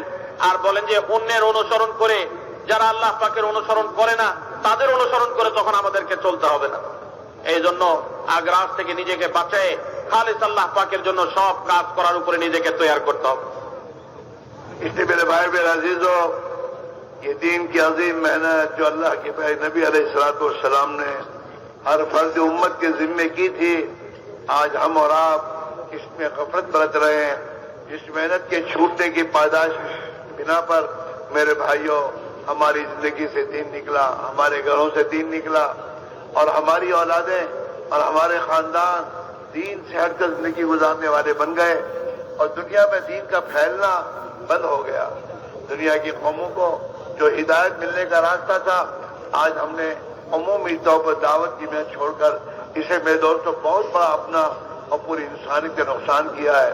इस पर तो हम अल्लाह से तौबा करें, माफी मांगे, अपने लिए, पूरी उम्मत के लिए, हाँ पूरी उम्मत के लिए माफी मांगे। अल्लाह, तेरे नबी अलैहिस्सलाम ने जो जिम्मेदारी हम पर रखी थी, हमने उसमें बड़ी कोताही की है, हमें माफ फरमा दे, पूरी उम्मत को माफ फरमा दे और आइंदा के लिए इस बात को तय करें कि इंशाअल्लाह अब जो जिंदगी के अय्याम बाकी हैं और जो जिंदगी अल्लाह ने दे रखी है, उसे नबी वाले मकसद को जिंदगी का मकसद बनाकर अल्लाह का दीन दुनिया में जिंदा हो और दीन मेरी और मेरे खानदानों में और उम्मत में दीन जिंदा हो जाए और दुनिया की कौमों के लिए हिदायत के दरवाजे खुल जाएं। इसके लिए हमें खत्म नबूवत वाली अजीम मेहनत को अपनी जिंदगी का मकसद बनाकर जान माल की कुर्बानी के साथ अल्लाह की राह में अपने आप को ठकाना होगा और अपनी कुर्बानी देनी होगी जैसे सहाबा ने कुर्बानियां दी हैं। सहाबा ने अल्लाह के दीन के खातिर हर लाइन की कुर्बानी दी है। हुजूर पाक अलैहिस्सलाम ने जिंदगी भर कुर्बानी दी है। आपने जिंदगी भर 2 वक्त खाना पेट भर के नहीं खाया, 2 वक्त खाना आपने नहीं खाया, आपने घर में 2-2 महीनों तक चूल्हा नहीं जला और आपने इसको बर्दाश्त किया है। और सहाबा ने अपने पेट पर पत्थर बांधे हैं, सहाबा ने फाके बर्दाश्त किए हैं, अल्लाह की राह में तकलीफें उठाई हैं, इसलिए कि अल्लाह की राह की तकलीफें अल्लाह के यहाँ बड़ी बड़ी महबूब हैं। अल्लाह रब्बुल इज्जत ने अपने रास्ते की मेहनत करने वालों के लिए बड़ी बड़ी बशारत सुनाई है और बड़ी बड़ी खुशखबरियां दी है। अगर हम और आप इस राह में निकलेंगे और अल्लाह की राह में निकलकर मेहनत करेंगे, कुर्बानी देंगे, सबसे पहली बात तो यह है अल्लाह की मदद के हम मुस्तहिक बन जाएंगे।